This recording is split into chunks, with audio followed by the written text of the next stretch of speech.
Jaurès. Robert Badinter disait « Plaider, c'est bander, et convaincre, c'est jouir. » Mesdames, messieurs, ce soir, c'est votre soir. Ce soir, vous vous en souviendrez. Une soirée qui vous fera monter au 7e ciel, car les orateurs vont vous tenir en haleine et vous décoller les pieds du sol. Soyez prêts à être retournés, au sens figuré, par les discours des orateurs. Ici, les protections ne sont pas de mise, vous ne risquez rien hormis une bonne soirée. Pas de préliminaire ce soir, les orateurs rentrent dans le tas. D'abord, des discours, préparés avec soin pendant 2 semaines. Ils les ont ruminés, travaillés, disséqués point par point pour vous les présenter ce soir. La positive commence et s'ensuit la négative. Chacun essaiera de vous faire jouir à sa façon. Tous les moyens sont bons. Ils ont 4 minutes 30, bref mais intense. Pendant que les discours passent, les jouteurs préparent leur terrain. Ils ont 20 minutes pour préparer leur argumentaire. À l'issue, un débat de 6 minutes. Encore une fois, tous les moyens sont bons. Soyez prêts à être surpris. Ils ont plus d'un tour dans leur sac. Une soirée forte en émotion, vous l'aurez compris, mais que serait cette soirée sans un jury d'exception? Alors ce soir, ils ne sont pas 2, ni 3, ni 4, mais 5. Car à plusieurs, la fête est plus folle. Et quelle fête! Pour introduire ce jury, Monsieur Hubert Gallet, entrepreneur à Bencom, il a fait de la prise de parole son métier. Adepte des débats, vous avez face à vous un expert en la matière. Experte du domaine elle aussi, Madame Muriel Cosette, ancienne bègue, elle parvient à le surmonter et fonde l'Académie d'art oratoire de Toulouse et prouve que l'éloquence est accessible à tous. Parce qu'à 2 c'est bien, mais à 5 c'est mieux. Ils sont accompagnés de 3 avocats. Ils sont maîtres, mais au-delà du titre, ils sont maîtres en la matière. Étant avocats, ils savent plaider et ils savent convaincre. Eux, mieux que personne, savent vous emmener au 7e ciel. Je vous demande donc d'accueillir Maître Belaïch, Maître Poussin et Maître Caillère. Maître, ce soir les rôles sont inversés. C'est vous qui allez monter au 7e ciel. Mais surtout, une mission vous attend. Lorsque vous serez remis de vos émotions, vous aurez la tâche de choisir 4 orateurs. 2 dans chaque catégorie. 2 pour les discours, 2 pour les joutes. Qui vont nous représenter au prix Mirabeau les 20 et 21 janvier 2023 à Grenoble, à l'échelle nationale. Un concours d'éloquence entre tous les Sciences Po.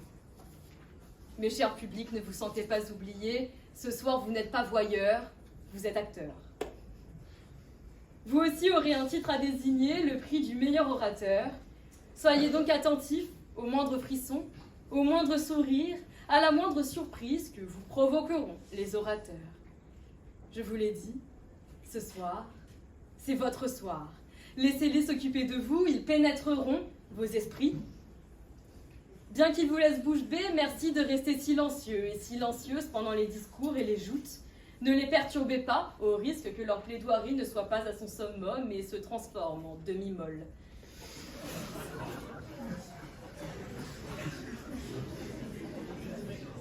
Après cette mise en bouche, veuillez faire place aux orateurs pour qu'ils puissent vous en mettre plein les yeux. J'annonce donc à la positive Lola Révillard-Santenac sur le sujet « Pour exploiter la bêtise humaine, un imbécile convaincu vaut mieux qu'un charlatan ». Laissez-moi vous raconter une histoire.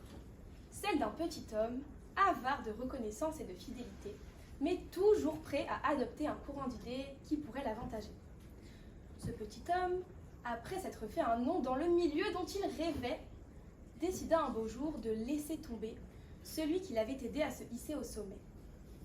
Ce dernier, avant de partir, décida de lui écrire un petit mot qui disait « PS, ne m'oublie pas ». Notre petit homme décida toutefois de prendre ses jambes à son cou pour gambader derrière son nouveau gourou. Et comment l'avait-il choisi? C'est très simple. Il avait gagné une deuxième fois, pardi. C'est pas rien. Mais notre petit homme n'est toujours pas satisfait. Il a vraiment très soif de succès et enfin, il finira par tenter de retourner sur la terre qu'il a portée. Mais là encore, il dégringole et passe à côté du sommet. Je pense qu'à présent, il est temps de donner un prénom à notre petit homme. Que pensez-vous de Manuel? Manu pour les intimes. Notre cher Manu a trop tenté, senti le vent tourner. Plus d'alliés et plus personne, pas même le plus bête des humains à exploiter. Notre petit charlatan, que rien ne pouvait convaincre et qui n'était pas convaincu lui-même, échoua à exploiter la bêtise humaine. Voyez-vous, c'est l'histoire de ce petit homme qui m'a interpellée. Pourquoi est-ce qu'un imbécile convaincu vaudrait mieux qu'un charlatan pour exploiter la bêtise humaine? Alors, si quelqu'un a une réponse à apporter à la question, je l'invite, je le somme même de venir sur scène nous l'expliquer. Personne. Je vais donc devoir m'y coller. Alors, le mot le plus important ici est donc convaincu. Convaincre, mesdames et messieurs, vous convaincre. C'est ce que je vais tenter de faire ce soir avec ces quelques mots qui seront sans aucun doute remplis de bêtises. Car après tout, on est toujours l'imbécile de quelqu'un, comme dirait l'autre. C'est un sujet incontournable, toujours d'actualité, que l'on rencontre chaque jour, faisant la queue à la boulangerie, dans les transports en commun, avec ses collègues au travail. La connerie, la bêtise, pardon, est une affaire banale du quotidien. J'irais même jusqu'à dire que c'est la chose la mieux partagée au monde. Mais pour nuire à la bêtise, comme l'écrivait Nietzsche, il faut commencer par admettre qu'elle est en chacun de nous. La bêtise, la connerie, le trisonitisme, les foules donc, car oui, c'est à cela qu'équivaut la bêtise humaine, peuvent être exploitées. Ce bon vieux Nietzsche nous a fait remarquer à juste titre que nous avons tous de la bêtise en nous ou autour de nous. Un imbécile convaincu peut donc exploiter les foules, puisque les imbéciles, manière polie et déguisée pour désigner les cons, nous entourent. Et ce, peu importe où nous nous trouvons. Regardez à côté de vous, à droite, à gauche, dans le miroir, et vous en trouverez au moins un. Pour contrôler et exalter, une chose est sûre, il faut être convaincu. Et si l'on regarde du côté de M. Zemmour, être un imbécile semble également être une qualité requise. Alors, les imbéciles partagent plusieurs traits d'identification. Ils sont abondants, irrationnels, ils causent des problèmes aux autres sans aucun avantage apparent. Ça vous rappelle quelqu'un? Si je vous parle d'un certain canard, un certain Donald. On dit à l'oreillette qu'il est important de montrer une certaine modération dans mes dires et de nuancer mon propos. Très bien, très bien. Charlatan et imbécile convaincu sont deux extrêmes opposés. Il est important de ne pas oublier que si certes les extrêmes sont dangereux, dans la balance, l'imbécile convaincu reste le moins con des deux. Le charlatan, cet idiot qui pensait pouvoir duper les autres, s'est lui-même laissé duper par sa propre naïveté. Et il faut bien l'avouer, sa tentative de construire son paradis lui aura quand même coûté un certain prix.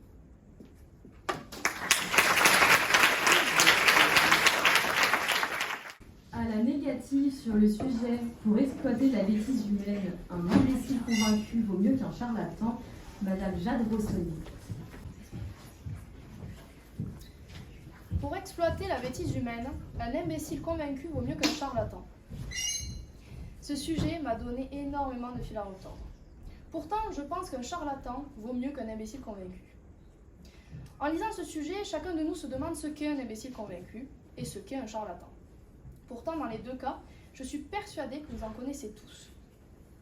Mais si, vous savez, il y a toujours cette personne que l'on a toujours trouvé un peu trop à fond dans ses certitudes et qui nous met un peu mal à l'aise. Et puis, il y a aussi cette personne qui semble vouloir savoir, qui semble toujours savoir comment vous rassurer, vous dire comment vous calmer et qui semble toujours étrangement savoir ce que vous voulez entendre. Entre ces deux types de personnes, la différence est grande, comme l'a dit la positive, mais je peux vous rassurer, je vais vous montrer cette différence. Pour l'instant, qu'est-ce que la bêtise humaine et comment l'exploite-t-on? Serait-ce la crédulité? Face à des étudiants buvant leurs paroles, les enseignants sont-ils donc des imbéciles convaincus ou des charlatans? Serait-ce la foi aveugle? Les prêtres sont-ils donc des arracheurs de dents ou des idiots? Serait-ce l'amour? Alors les couples ne seraient qu'une vaste mascarade? Serait-ce le pouvoir? Les politiques seraient alors des menteurs ou des fanatiques? Serait-ce le capitalisme? Alors les grandes entreprises seraient-elles des idiotes? Non, elles ce sont définitivement des charlatans.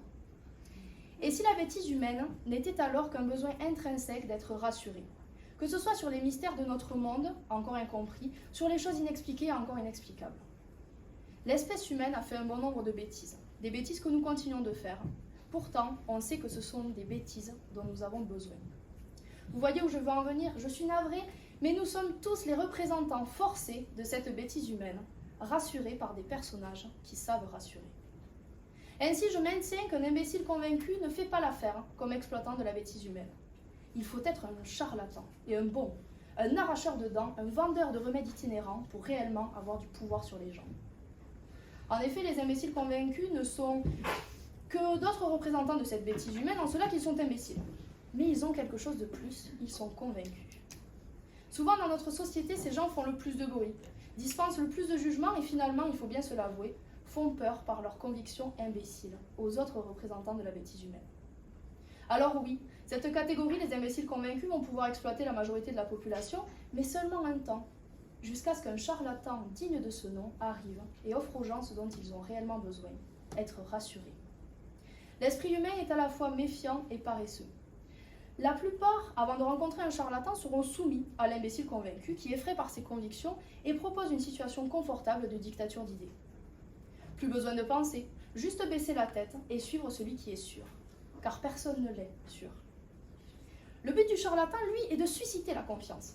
Pour magouiller, je vous l'accorde, mais il parvient à créer un véritable sentiment, un lien avec les représentants de cette bêtise humaine. Et c'est là que la personne en confiance sera disposée à se faire exploiter, pour ne pas dire manipuler, avec plaisir. Ça nous est à tous déjà arrivé de hocher la tête par flemme, par manque d'envie de se battre. Et on est bien content, même et surtout à Sciences Po, de prêcher la bonne parole des grandes figures plutôt que de tenter de penser par soi-même. C'est triste qu'il n'y ait que 3 catégories dans la population, les moutons, les dictateurs et les arnaqueurs. Alors oui, je suis convaincue que pour exploiter la bêtise humaine, il vaut mieux un charlatan qu'un imbécile convaincu. Nous, vous, chers jurys, sommes tous des représentants de la bêtise humaine. Avez-vous eu devant vous une imbécile convaincue ou une charlatan professionnelle? Je vous laisse le choix de choisir. Pour poursuivre sur le sujet, le but de l'humanité, c'est de produire de grands hommes. Une citation d'Ernest Renan. J'appelle Agathe Zavagnos-Pack.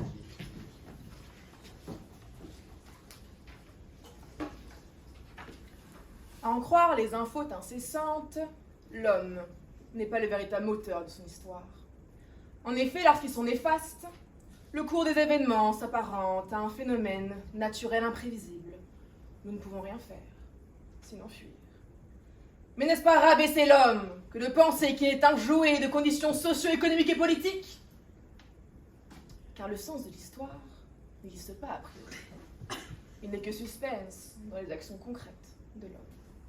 Et je le dis haut et fort, les grands hommes se développent dans la difficulté, l'altercation et la perte d'espoir du temps peuple. Les plus grandes figures historiennes ont été les fous d'une génération.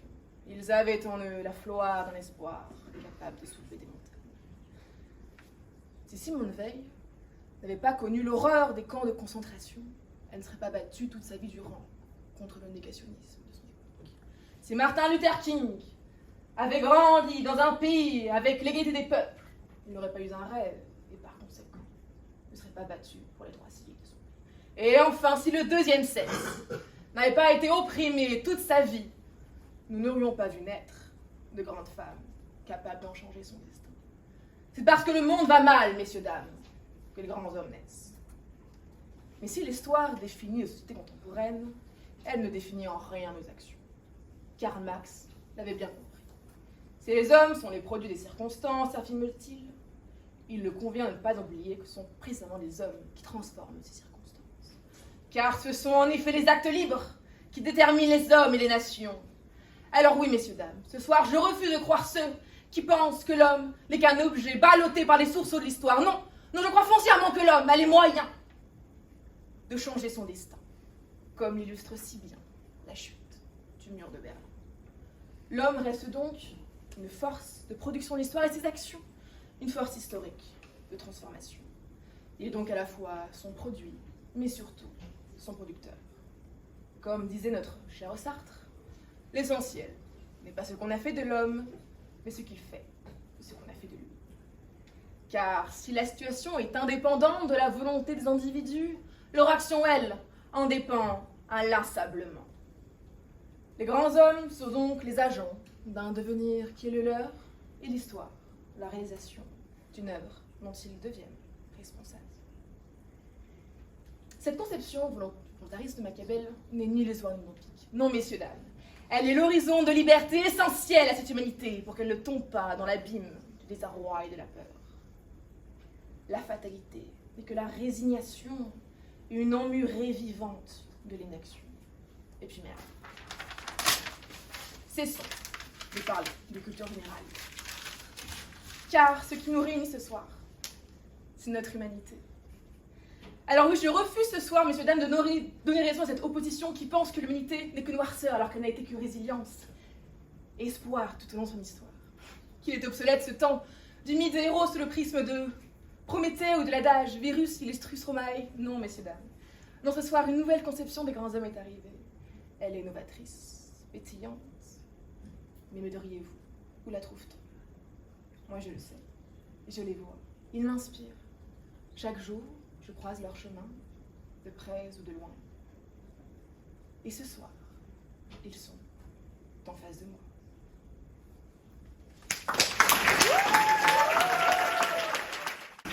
À la négative sur le sujet, le but de l'humanité, c'est de produire de grands hommes, toujours d'Ernest Renan, Michael Giron.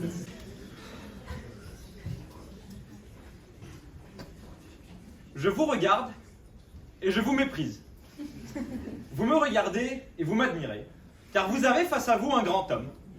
Oui, la lumière m'est apparue un matin.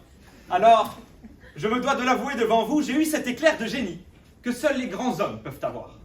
Cette forme d'illumination interne, ce moment où, en lisant cette phrase d'Ernest Renan, je me suis dit, oui, ça ne peut qu'être moi. Le but de l'humanité, oui, c'est de me produire. C'est de produire de grands hommes. Et puis, cette lumière s'est éteinte. Ma vision s'est quelque peu troublée. En effet, comment ne pas se mettre à douter en se rappelant que, d'après un sondage IFOP en 2022, la personnalité préférée des Français, le grand homme de l'Hexagone était Cyril Hanouna.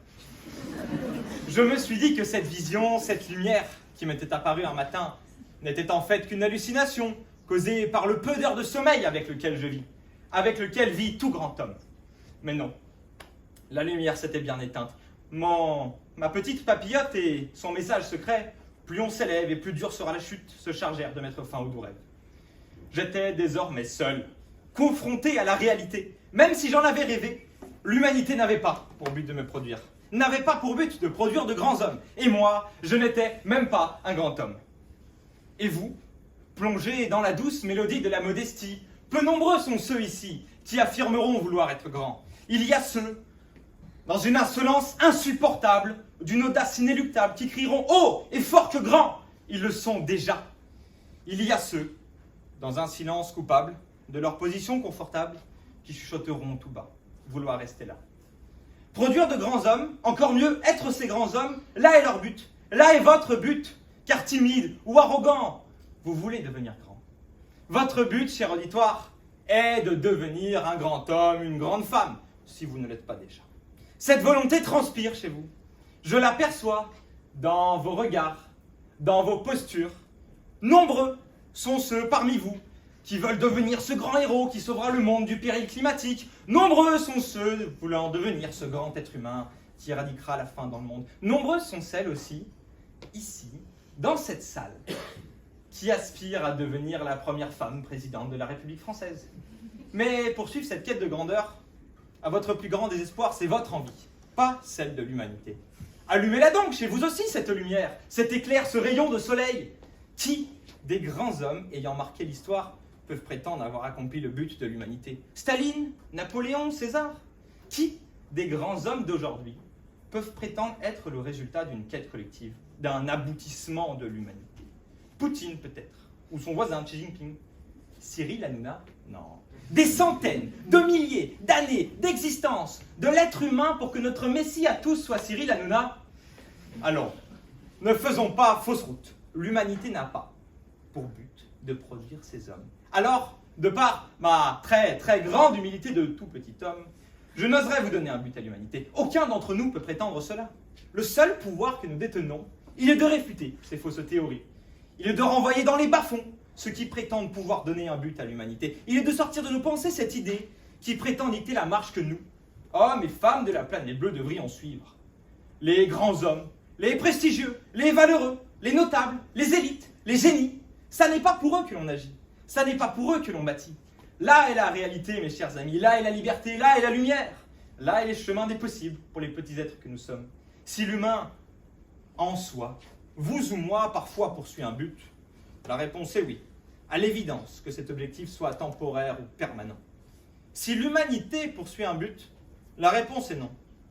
Et si vous croyez encore qu'un but existe et qu'il est de produire de grands hommes, alors, sans plus aucune fusée de détresse pour vous éclairer, je crie misère. La lumière n'est plus. Il fait nuit sur ces étudiants perdus. Je vous remercie. Sur le sujet, le principal fléau de l'humanité n'est pas l'ignorance mais le refus de savoir, à la positive, Nicolas Ville.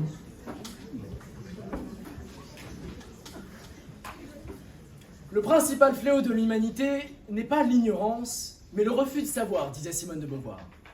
En lisant cette phrase, j'ai voulu en savoir plus. Et après de relativement longues recherches, j'ai découvert que cette citation n'était pas de Simone de Beauvoir. En tout cas pas que, car Épictète l'aurait prononcée, tout comme Albert Einstein. En réalité, cette citation est orpheline. Il est impossible de lui trouver un pardon. Alors, j'ai beau voir que cette phrase n'est pas de Simone, je ne vais pas m'arrêter là.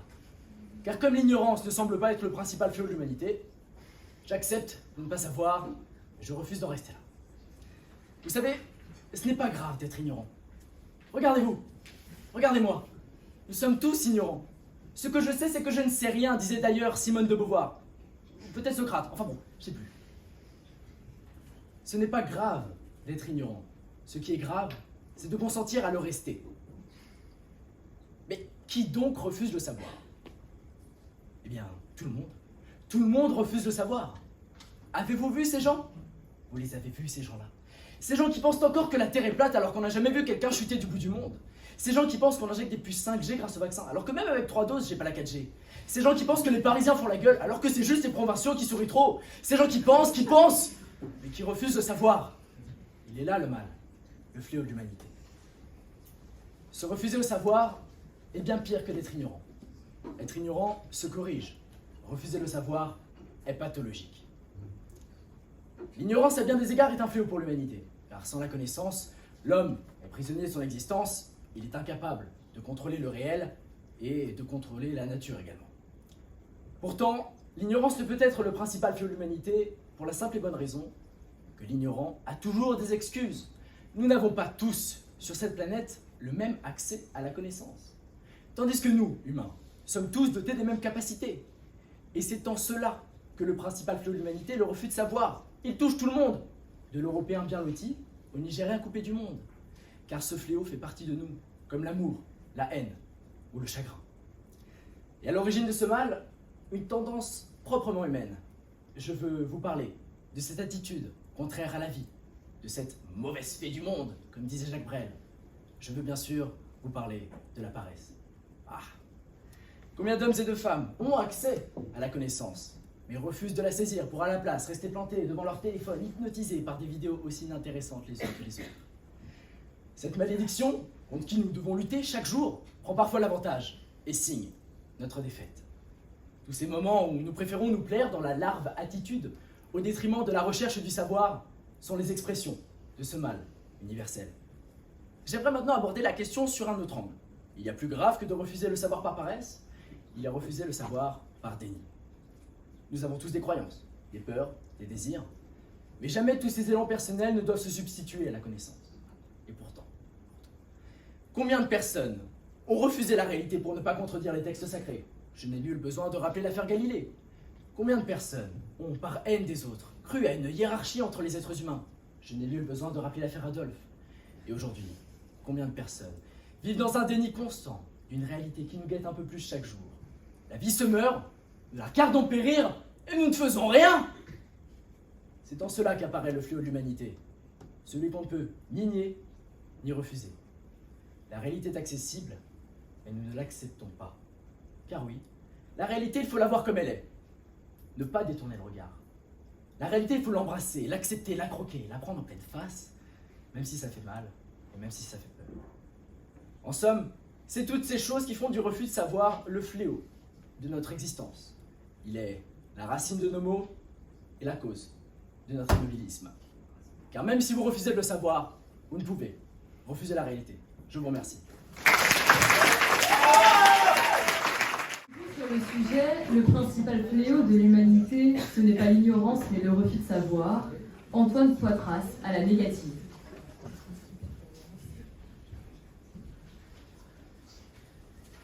Au petit déjeuner, ils se descendent une énorme bouteille de gin. Leur fils, lui, s'est déjà levé depuis longtemps. Il s'est habillé, a mangé ses chocs à pic, fait son cartable et oublié, par fatigue ou distraction, un classeur sur son bureau. Cet oubli, ses parents ne le remarqueront pas.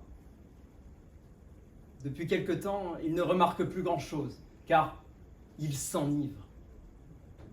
Complètement saouls, ils boivent du matin au soir et du soir au matin, et ils s'enquillent des verres, des bouteilles, sans faiblir, sans pause, véritables marathoniens de la ribote, et tout y passe, vin, bière, vodka, jet, rhum, whisky, mais à la fin, c'est leur enfant qui trinque.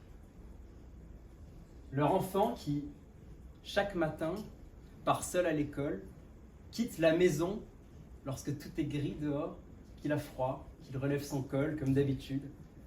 Et comme d'habitude, lorsqu'il rentrera le soir, il trouvera ses parents ivres.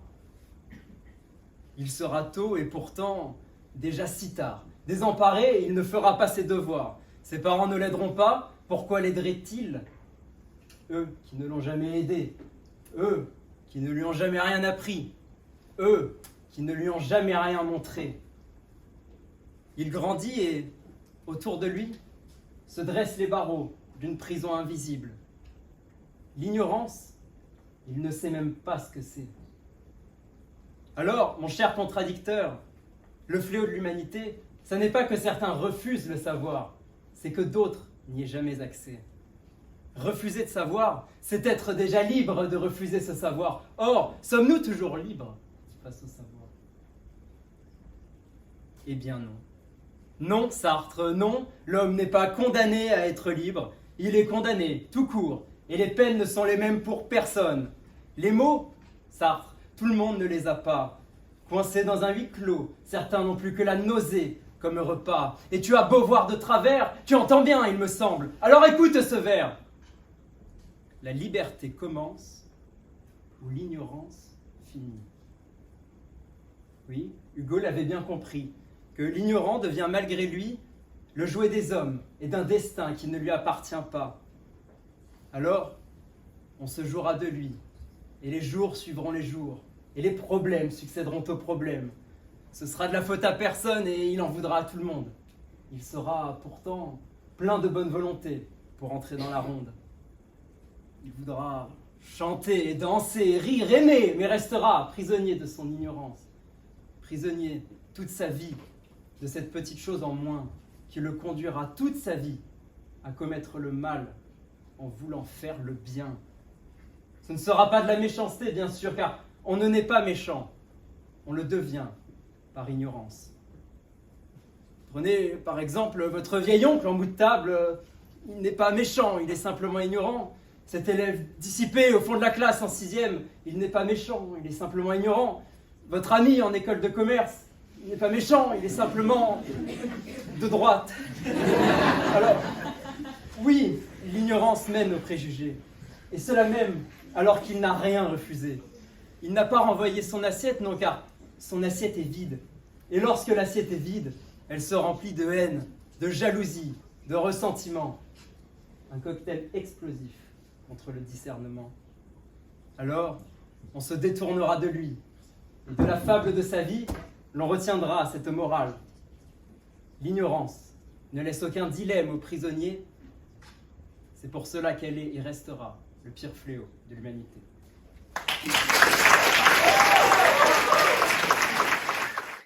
J'appelle désormais la première voûte qui a eu 20 minutes pour préparer le sujet « Art, les hommes ne savent pas aimer ». Ambry Chiani à la positive, Jules Chazot à la négative. Ah, les hommes ne savent pas aimer. C'est pas nouveau, comme d'habitude, on s'en doute. 118 femmes. Vous savez à quoi ça correspond? Vous en doutez un peu, non? On en entend parler dans la presse tous les jours. Nous toutes nous le rabâchent, au déplaisir de certains, le nombre de femmes tuées par leur conjoint. Et oui, les hommes ne savent pas aimer, mais pire que ça, les hommes font du tort à ceux qu'ils tentent d'aimer. Mais, pire que tout, à ne pas savoir aimer, on ne respecte pas l'amour. 3790, le nombre d'agressions reportées à la police pour LGBTQIA-phobie. Et oui, les hommes ne savent pas aimer, mais il ne faut pas leur en vouloir, parce que comment pourrait-on savoir faire quelque chose qu'on ne nous a pas appris? Aujourd'hui, je tenterai de vous montrer que si les hommes ne savent pas aimer, c'est parce que la société a oublié de leur apprendre. Je vais commencer par une question pour vous. C'est qu'est-ce que vous faites là? Vous êtes en train d'écouter quelqu'un dont madame vient de vous dire qu'il n'aime pas et qu'il ne sait pas aimer. C'est la conséquence logique. Eh bien moi, je vais vous dire dans les yeux ce que vous faites là ce soir. Vous êtes en train d'écouter quelqu'un qui va vous convaincre qu'il aime et qu'il sait aimer. Que les hommes savent aimer leurs partenaires, qu'ils savent aimer leurs amis, qu'ils savent aimer leur famille. Et au-delà de ça, qui sortira de cette conception un petit peu arrogante et figée de ce qu'est savoir aimer, en vous montrant qu'il y en a plusieurs.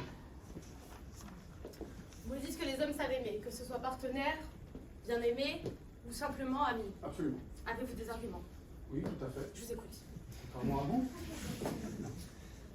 Les hommes savent aimer, ils prennent la vie à bras-le-corps. Ils sont passionnés. Et ils aiment leurs amis, leurs partenaires, leur famille. Alors, on fait tous des erreurs. Qui n'en a pas fait? Les femmes n'en font pas peut-être, selon vous? Je ne pense pas. Après, deux hommes peuvent s'aimer, hein, si je puis me permettre. J'ai dit leur partenaire, j'ai pas dit leur femme. Bon, vous me l'accordez. Donc ce que je veux vous dire, et ce que je veux vous dire aussi à vous, c'est qu'il n'y a pas une conception de savoir aimer. Elle est propre à chacun. Elle est propre à chacun. Et parmi tous les hommes qu'il y a ici, j'en mets un au défi de me dire ce que c'est de savoir aimer. Et je vous mets au défi de me dire ce que c'est de savoir aimer. Dites-le moi. Je relève le défi. Selon Florent Pagny, savoir aimer, c'est 5 choses. S'il vous plaît, ne m'interrompez pas. Merci, les grands auteurs. Sachez, c'est s'ouvrir, souffrir, se relever, donner et attendre. Parce La qu'on ne souffre patience. pas, parce qu'on ne se relève pas. Ben, visiblement non. Vous êtes un homme, est-ce que vous savez ce Vous que ne c'est vous de relevez pas de souffrir? votre manque d'argumentaire. Laissez-moi terminer, merci.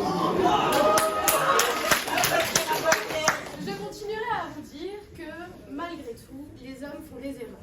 Il a bien dit. Et je suis là pour corriger le tir. Je veux leur apprendre. Avez-vous déjà entendu des leçons de plaisir féminin pour les hommes? Ou de plaisir masculin d'ailleurs? Oui. Oui? Vous êtes l'exception qui confirmera ma règle alors. Merci beaucoup, essayez vos On est argumentaires. beaucoup l'exception. Hein.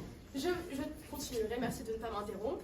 Je vous dirais que s'ils n'apprennent pas aux hommes à faire les choses, ils devront apprendre par eux-mêmes. Et on n'est pas tous autodidactes. Je vous l'accorde. Vous l'accordez? Je vous l'accorde. Bon, on est sur un Donc s'il y débat. avait plus d'arguments d'attaque, Eh ben, écoutez- le débat sortirait beaucoup mieux. On peut faire les deux. On est polyvalent. Allons-y. On est polyvalent. Je vous dirais que si 82% des femmes ressortent d'un rapport sexuel hétérosexuel sans orgasme, c'est parce qu'on n'a jamais appris aux hommes à leur donner un orgasme. Donc, pourquoi n'apprendrions-nous pas, pardonnez mon erreur, Comment aux vous- hommes à donner du plaisir Comment féminin? voulez-vous leur apprendre? À l'école? À 8 ans? Bien sûr, À 12 ans? parlez déjà du clitoris. Vous Vous savez que 32% des hommes ne savent pas ce qu'est un clitoris. Mais allons-y, il y a 8 ans, le clitoris à l'école. Mais allons-y. Mais bien sûr, mais ça Allez-y, expliquez-nous. Allez-y, allez-y, vous imaginez qu'il y a 100 enfants de 8 ans, je vais vous expliquer ce que c'est le clitoris. sans enfants de 8 ans? Oui, il y a 100 enfants de 8 ans face à vous. Est-ce que tout le vous monde pensez a avoir 8 ans, quelque part? Madame Chiani, vous n'avez plus de temps. En tout cas, madame vous a prouvé qu'elle ne savait pas m'aimer.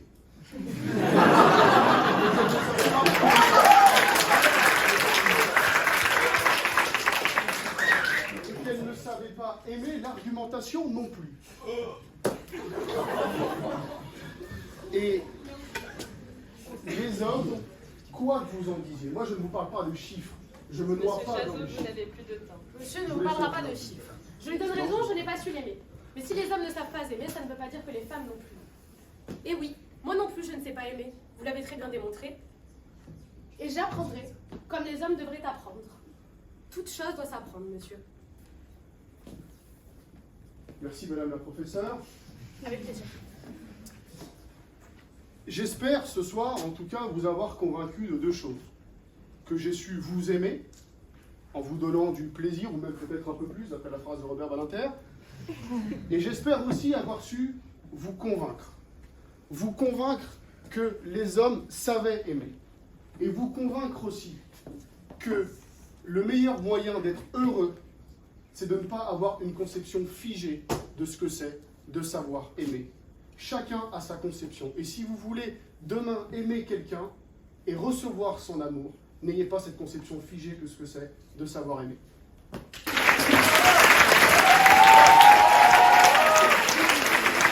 J'appelle Monsieur Jérémy Vincent à la positive sur le sujet. Les emmerdes, ça vole toujours en escadrille. Jacques Chirac avait tout compris. En énonçant cette phrase peu élégante, mais non moins frappante, il a tout simplement résumé l'histoire de notre vie. Les emmerdes, elles sont partout. Tantôt tapis dans l'ombre, attendant de bondir, tantôt nous éclatant au visage, et nous mettant dans l'embarras pour leur plus grand plaisir. Mais ce qui est sûr, c'est qu'elles n'arrivent jamais seules. Nous n'avons qu'à demander à notre ancien président, qui, à peine élu en 2012, doit parader sur les Champs-Élysées sous une pluie battante, ou prendre la foudre pour son premier vol en tant que chef de l'État, ou ne jamais réussir à correctement mettre une cravate en 5 ans. Il est impossible de dire qu'il existe une unicité dans le cycle des emmerdes. D'ailleurs, pourquoi dit-on généralement les emmerdes au pluriel et non pas au singulier? Parce que tout simplement, elles sont incapables de nous laisser respirer. Elles cherchent à nous asphyxier, s'enchaînant pour nous submerger, nous démoraliser. Et qui est capable de dire qu'il n'a jamais vécu une journée tellement horrible que l'on souhaite rentrer le plus vite possible? Oui, on la connaît celle-là. On sort de chez soi, il fait nuit. On rentre chez soi, il fait nuit. Il pleut. On s'endort au moment du cours. Et pour finir, on rate son bus qui passe devant soi sans s'arrêter, t'obligeant à rentrer chez toi à pied et finir trempé. En effet, comme on dit qu'un bonheur n'arrive jamais seul, je dirais que les emmerdes, ça vole toujours en escadrille, comme s'il y avait une part de destin dans nos vies qui nous conditionne à être submergés par une armée de contrariétés dès que la première pointe le bout de son nez. Tout le monde connaît ce genre de journée, de moments, de périodes où l'on a l'impression que tout le monde est contre nous. On est un peu comme un simple fantassin qui voit inexorablement la cavalerie arriver face à lui. C'est un peu la position dans laquelle je me situe actuellement. Vous déclamons ce discours, alors que dans quelques minutes, je vais devoir passer sur une joute verbale sur un sujet qui m'est totalement inconnu. Oui, il serait peut-être temps de faire une petite prière à celui d'en haut, là. Non, pas Monsieur Darras, hein, encore plus. Mais permettez-moi une petite illustration de mon propos par un sujet qui me tient particulièrement à cœur. Puisque le deuxième volet sort bientôt au cinéma et que cela fait accessoirement 10 ans que nous sommes nombreux à l'attendre, je prendrai volontiers l'exemple du film Avatar pour vous illustrer que les emmerdes défilent toujours en escadron. L'histoire de ce chef-d'œuvre cinématographique se résume aux tribulations d'un ancien militaire titulaire d'une ridicule retraite de l'armée, paraplégique, dont le frère jumeau vient de se faire buter lors d'un racket. Ça fait beaucoup, hein, quand même. Pour enchaîner, on l'envoie sur une planète où déjà, sans masque à oxygène, finito. Ensuite, il a le choix entre se faire dévorer par des carnivores franchement pas fun ou se prendre une flèche par des indigènes tout bleus. Il y a mieux comme vacances quand même. Tout au long du film, cet homme ne connaît que l'embarras passant de Caribe en Scylla. Mais malgré cette avalanche d'emmerdes, faut-il se morfondre et crier au supplice du destin? Certainement pas. Regardez autour de vous. Nous avons tous connu ce genre de situation. Et pourtant nous sommes tous là, présents au rendez-vous. L'avantage de cette escadrille d'emmerdes, c'est que lorsque la dernière a fini de vous survoler, le danger est passé et la joie peut recommencer. C'est ce qu'il fait, ce héros. Il ne lui arrive que des galères, sa vie est fichue en l'air, il a quitté sa terre. Et pourtant, il va tenter de défendre ses nouveaux amis bleus, comme le ferait pour son fils une mère. Alors je dirais que la meilleure défense antiaérienne contre les escadrilles d'emmerde n'est pas le drapeau blanc de la résignation, mais le bouclier de l'optimisme. Car oui, entre ces sessions d'emmerde, il y a bien de la joie, des rires, des moments forts, plus forts que tout au monde. Alors oui, les emmerdes se présentent toujours en régiment, impossible à éviter, tel un éléphant dans un corridor. Mais au final, est-ce que tout ce qui ne nous emmerde pas ne nous rendrait pas plus forts? Merci. À la négative sur le sujet, les emmerdes, ça vole toujours en escadrille, Maud Riaudeau.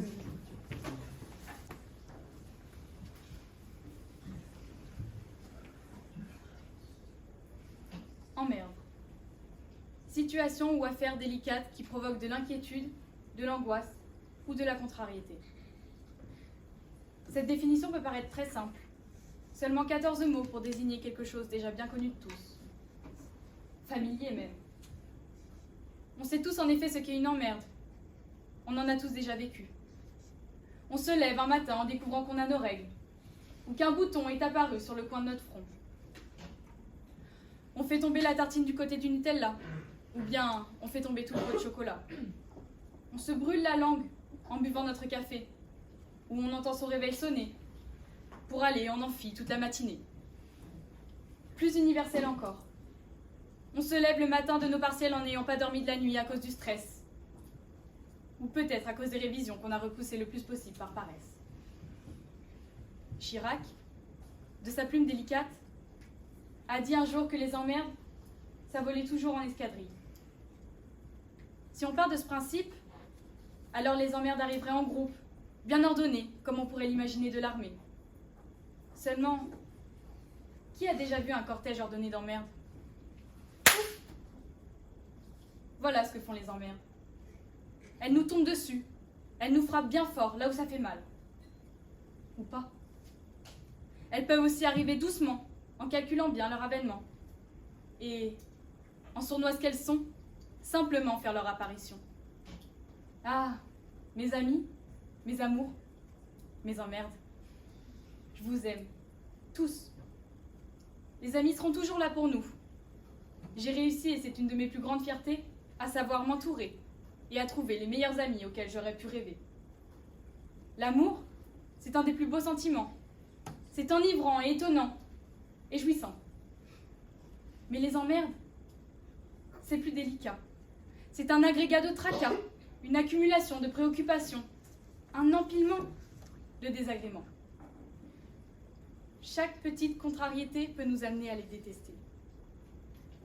J'ai cherché, au plus profond de mes pensées, quelles seraient les pires emmerdes qui puissent arriver. Imaginez, pour moi qui ai le mal de mer et qui suis malade comme un chien, même sans devoir traverser de long en large la Méditerranée, mais rien que lors d'une petite excursion de 45 minutes à l'île de Ré. J'ai dû, lors de l'été dernier, accompagner toute ma famille éloignée, dans une petite escapade sur un voilier. En réalité, c'est juste que ça collait bien avec mes rimes en « et ». C'était en fait un bateau de plaisance, mais nous laisserons ça sous silence. Partageons donc cette petite connivence. Reprenons donc après cet aparté. J'ai tout simplement été forcée de participer à une balade en mer de quelques kilomètres. Et pour clôturer cette journée, en rentrant épuisée sur les quais, en voulant esquiver une saperde, un genre de coléoptère, j'ai été confrontée à une autre emmerde. Il est tout simplement marché dans la merde. Quelqu'un a su me rappeler que ce n'était même pas mon pied gauche. Et ce quelqu'un, c'était la mère du neveu du fils de ma grand-mère. Autrement dit, l'emmerde de mon frère. Pardon, la mère de mon frère. Dans les emmerdes, on peut trouver une certaine poésie. Elles permettent de mieux profiter de la vie. Savoir qu'on va retrouver notre cher lit après une journée pleine de folie. Échapper aux policiers qui font des tests d'alcoolémie après avoir un peu abusé de la bière entre amis. Pouvoir danser sous la pluie avec un mec super joli et vivre un moment plein de magie. Les emmerdes, ça ne vole pas en escadrille, non, c'est plus subtil. Elles peuvent jouer dans la délicatesse ou effectivement dans la rudesse. Une emmerde peut arriver tout en finesse ou au contraire en vitesse. On peut les croiser dans l'ivresse ou à cause de maladresse. Elles nous agressent ou nous caressent. Mais si vous me le permettez, je me confesse. En tant que grande prophétesse, même poétesse, je m'empresse de veiller à ce que l'on cesse de dénigrer leur souplesse et vous fais la promesse de toujours prendre le parti des emmerdes. Alors je dois dire, Chirac, avec tout le respect que j'ai pour toi, en disant cela, tu m'emmerdes. Sur le sujet, l'échec des autres réconforte toujours un peu. C'est exceptionnellement la négative qui passera en premier, avec Noémie Valérie. Imaginez-vous un immense gouffre, un trou noir que l'on appellerait échec. Imaginez maintenant que ce trou noir s'agrandisse sans cesse, engloutissant tous ceux qui s'en rapprocheraient un peu trop. Ça vous réconforterait de voir tout le monde y tomber? Des amis, des proches, des coéquipiers? Ça vous réconforterait de voir ce trou noir? Je ne crois pas. Parce que l'échec des autres, c'est avant tout l'échec. Ça nous prouve qu'il existe et qu'à tout moment, il peut nous attraper, nous agripper, nous faire sombrer. Toutefois, je l'admets, l'échec des autres peut nous faire ressentir des choses interdites. Quand quelqu'un échoue devant mes yeux, dans mon esprit se dessine un rictus peureux. Pendant une fraction de seconde, j'éprouve un plaisir coupable à voir quelqu'un échouer. Mais détrompez-vous, ce plaisir prohibé n'a rien de réconfortant.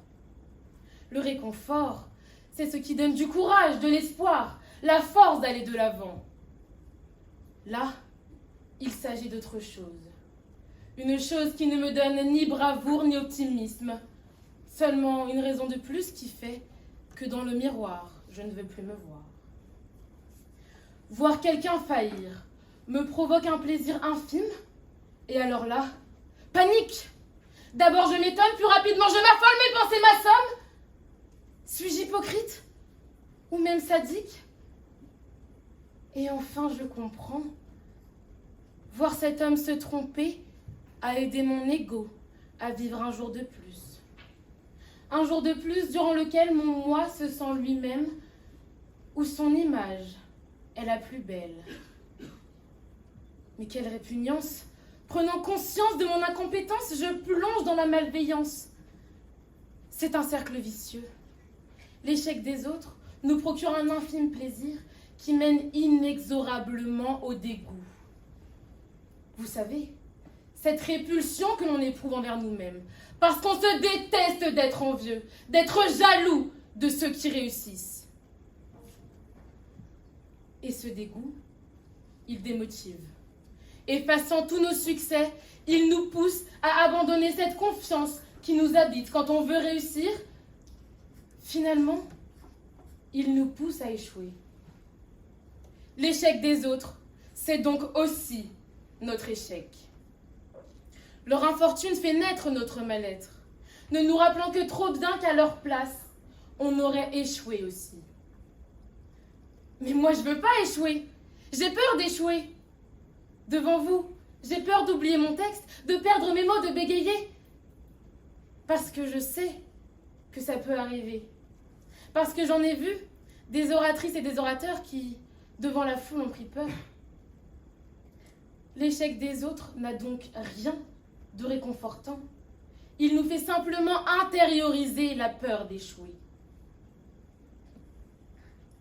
Par contre, notre propre échec, lui, est réconfortant. Même s'il semble repoussant, terrifiant, il nous impose la réalité des choses. Nous sommes imparfaits, nous échouons. S'en rendre compte et surtout l'accepter, c'est là qu'est le réconfort. Ça nous apaise, ça nous soulage de savoir qu'échouer c'est normal quel que soit notre âge. De savoir qu'il faut se servir des échecs, qu'ils sont indispensables pour avancer. Kasparov l'avait bien compris, et grâce aux échecs, il en a fait avancer des pions. Échecquiste échouant sur l'échiquier, C'est grâce aux fois où son roi s'est retrouvé en danger, sans cavalier, qu'un jour il a pu dire échec et mat et devenir lui-même le roi des échecs.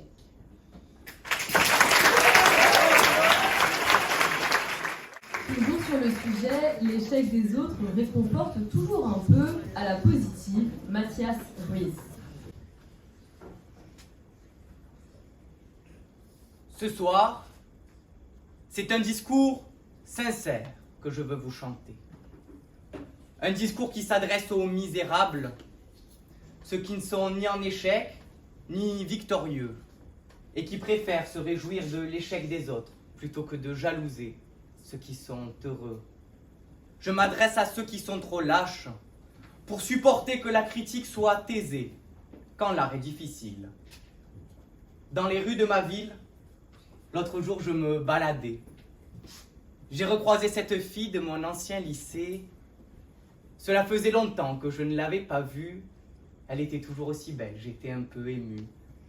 Elle, le petit génie à qui la vie réussit, quand elle m'annonça que 4 fois, elle avait échoué pour obtenir le permis, je vous le dis à vous, j'ai un peu souri. Ce jour-là, j'étais tout de même un peu triste, alors que je me baladais en souriant dans les rues pavées en cet après-midi d'automne. Bizarrement, les cigales chantaient. J'appris soudain que je n'avais pas été pris, malgré mon humour débordant, mon charme évident et mon accent chantant. Je ne participerai pas à la prochaine saison de la Star Academy. Devinez quoi? Je l'ai dit à mes amis et eux aussi, ils ont un peu souri. On se réjouit rarement de la réussite des autres car celle-ci nous agace. On se dit simplement que si ce sont eux qui ont échoué, nous ne serons plus les cancres de la classe. Ce n'est pas pour rien. Ce n'est pas pour rien. Ce n'est pas pour rien. Ce n'est pas pour rien qu'on supporte toujours David contre Goliath, que nos amis anglais font rimer Waterloo et Bonaparte, que quand il y a des fêtes, on aime bien qu'il y ait revanche, et vous aussi vous la connaissez, l'histoire de Claude François, à qui France Gall avait dit des branches. L'échec des autres, c'est notre victoire à nous. Mes contradicteurs vous diront que c'est la victoire des envieux et des jaloux. Eux, l'échec des autres leur fera de la peine. Ils vous parleront de tolérance et ils essaieront de vous émouvoir. C'est la tendance. Vous et moi, nous savons qu'il n'en est rien. L'échec des autres nous rend simplement moins misérables. Nous n'avons ni essayé de réussir, ni échoué en essayant. Alors nous méprisons ceux qui échouent, nous méprisons les victorieux, nous méprisons les gens heureux. Ce que je veux vous dire ce soir, c'est que l'échec est à la victoire, ce que la pluie est au beau temps, ce que le sobriquet est au prénom, ce que l'écologie est à Macron. Alors, la tête de M. Balkany, au mois de mars 2021, derrière les grilles de la prison de Bobigny, mais aussi la nouvelle défaite de l'Olympique de Marseille en Ligue des Champions, me remplissent d'émotions. Les philosophes nous diront que ce culte de l'échec des autres est la preuve d'une culture corrompue. Les scientifiques, eux, nous parleront de nature humaine, les psychologues de déshumanisation. Bref, n'ayons pas peur de dire les termes. Vous et moi, nous sommes tous un peu des cons. Et puis finalement, au temps de l'idéalisation perpétuelle de la perfection, une époque où la pression sociale est si forte, il faut être drôle, beau et intelligent. Se dire que nous ne sommes pas des robots, moi, je trouve ça rassurant. Vous et moi, Monsieur le Président, vous, ici présents, l'échec nous ramène à notre condition d'humain. Être parfait dans tous les domaines, ça n'existe pas. Je l'avoue. Moi aussi, je dis chocolatine et pas pain au chocolat. Alors, qu'il soit avec un ou deux zéros, qu'il fasse tomber un ou deux salauds, ou bien qu'il nous inspire et nous fasse regarder vers le haut, l'échec nous réconforte.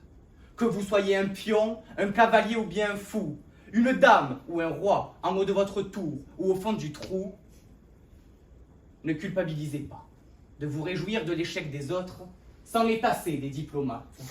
Et comme le dit le proverbe, N'oubliez jamais, la victoire est brillante, mais l'échec est mat. Sur le sujet, les hommes sont comme des pommes, quand on les entasse, ils pourrissent. J'appelle à la positive Baptiste Sénéchal. Les hommes sont comme des pommes. Quand on les entasse, ils pourrissent. Voilà la phrase clamée par Mirabeau, grand orateur du peuple et surtout défenseur du tiers-état durant l'été 1789. Nous les hommes, et par extension les femmes, ou bien plus justement et simplement encore, et qui plus est en cette lettre, les humains, nous sommes périssables. D'une part, nous sommes mortels, et d'autre part, nous sommes aussi soumis au danger de la pourriture humaine. Tout d'abord, nous allons mourir. Et oui, heureux de vous l'apprendre si cela ne nous a jamais effleuré l'esprit, mais un jour, il vous faudra dire adieu à la vie. Votre heure viendra pour la mise en bière, la crémation, la momification ou encore pour être mangé par vos pères. Mais revenons-en à l'époque de Mirabeau, celle où l'on enterrait les défunts. À son époque, il suffisait simplement d'un cercueil un peu mal scellé, au bois un peu avarié et aux interstices non comblés. À chaque pelleté, un peu de terre sur la peau, dans les cheveux, les yeux, la bouche, le nez. Doucement, l'eau ruisselait et donnait un ultime bain aux morts encavés. Rapidement, la chair se décomposait, la peau devenait flasque. Les rats pouvaient venir souper quand les vers, eux, préféraient y déjeuner. J'aime d'ailleurs penser à ces quelques autres vers, ceux d'un autre temps et d'un certain Baudelaire. Les mouches bourdonnaient sur ce ventre putride, d'où sortaient de noirs bataillons, de larves qui coulaient comme un épais liquide, le long de ces vivants haillons. Pensez par ailleurs à ces ignominies, à ces cimetières ouverts qu'on ose appeler fosses communes, en catimini. Ce que trop de guerres ont fait naître et que l'on pensait ne plus jamais revoir, jusqu'à ce 4 avril dernier, et les macabres découvertes de la ville de Boutcha en Ukraine. Là-bas, plus de 450 cadavres ont composé un charnier. Ultime manifestation de la guerre pour ces victimes, ultime manifestation de leur souffrance. Alors voilà, quand on apprend ça, on se dit que jamais il faut que ça recommence. Des êtres vivants, du moins ce qu'ils en étaient, ont été entassés comme des déchets. Des êtres sans vie qui ont fini par se putréfier. Par ailleurs, d'autres humains, eux aussi entassés, n'ont-ils pas fait, il y a peu, la une des actualités? Des humains comme vous et moi, répondant au qualificatif de migrants, au nombre de 230 et ayant passé 3 semaines sur un bateau nommé Ocean Viking. Depuis vendredi, ils ont pu fouler la rade de Toulon. Depuis ce même jour, les pays européens montrent leur alliance, s'allient, et 11 d'entre eux ont déjà proposé de les accueillir. Mais il semblerait que peut-être nos dirigeants sont un peu moins préoccupés par la santé psychique de ces personnes que par leur reconduite à la frontière qui va parfois un peu trop vite. Certes, on ne peut pas accueillir tout le monde. Certes, des individus dangereux pourraient se cacher parmi la foule. Mais qui s'interroge des conséquences d'un confinement de 3 semaines, de 230 personnes, et dans un lieu exigu, où l'on entasse pour sauver, il est vrai, mais où la dignité n'est plus? Qui a pensé à la misère de l'exil, du froid, de la faim, du mal de mer? Bref, la misère des apatrides. Comment ne pas songer aux conséquences d'une telle rescousse? Néanmoins, ne nous trompons pas de combat. Dans cette plaidoirie, non, ce ne sont pas nos politiques que j'attaque ici et là. Non, moi j'accuse ceux qui, sans scrupules, dépouillent des gens qui sont désespérés et prêts à tout pour une vie meilleure. J'accuse les félons qui parmi eux pourraient se cacher et continuer à donner du grain à moudre à des mouvances politiques qui ont, à mon goût, un peu trop de succès. J'accuse ceux qui profitent du malheur des autres pour assurer leurs arrières. Je parle là des passeurs et des autres seigneurs de guerre. C'est eux, la pourriture humaine. Néanmoins, je tiens à finir ce discours sur une note plus joviale, du moins une note d'espoir. Une note qui insiste sur les actes, plutôt que sur le fait de se morfondre. Il me semble qu'aujourd'hui, face à ces problématiques et pour aider ces gens, il y a une multitude de solutions, et souvent ça se traduit dans des associations, dont une que l'on connaît tous, l'ASSO Acte. Merci pour votre attention. Toujours sur le même sujet, les hommes sont comme des pommes, quand on les entasse ils pourrissent, de Mirabeau. À la négative, Pierre Villemain. J'étais inquiet, très inquiet. Une terrible nouvelle arrivait il y a 2 semaines à mes fragiles oreilles. Les hommes seraient comme des pommes et ils pourriraient dès lors qu'ils seraient entassés. Seulement, nous voilà entassés dans cet amphithéâtre et sans vouloir pourrir l'ambiance, si j'en crois ce qu'on m'a dit, je crains que nous ne nous dégradions, ne nous flétrissions et qu'à la fin de cette séance, il ne reste de nous que miasme et pourriture. Enfin, c'est ce qu'on pourrait croire, car après avoir réfléchi, il m'est finalement apparu que ce problème n'est pas si juste et qu'il n'y a pas lieu de s'en faire. Je viens de la campagne normande. Là-bas, on stocke les pommes pour les conserver, pour plus tard les manger ou en faire cidre et calva. Quand on entasse les pommes, ce n'est pas pour les faire pourrir, c'est au contraire pour les rendre meilleures, et je crois qu'il en va de même pour les hommes. Alors, on peut voir les hommes entassés, étouffés, parqués dans une société qui serait un tas anarchique. Mais on peut aussi voir les hommes unis, rassemblés dans une société qui les rend plus grands. L'homme est un être sociable, qui a besoin des autres pour vivre. L'homme se réunit en communauté, en village, en tribu, car il est meilleur quand il est plusieurs. Unis, les hommes inventent mieux. Le savoir de chacun permet à la communauté de mieux grandir. Pourquoi rassembler des scientifiques, si ce n'est parce que l'action réunie de ces scientifiques rend plus service à l'humanité que l'action individuelle de chacun, si brillante eût-elle pu être. Quand on rassemble les hommes, ils soulèvent des montagnes, et ils traversent les mers, et ils s'envolent dans les cieux. Unis, nous réalisons nos rêves les plus fous. Regardons ensemble l'histoire, et contemplons ces civilisations, ces hommes rassemblés ou entassés dans une même nation, et qui pourtant ne pourrirent pas, qui au contraire sont devenus des lumières guidant l'humanité.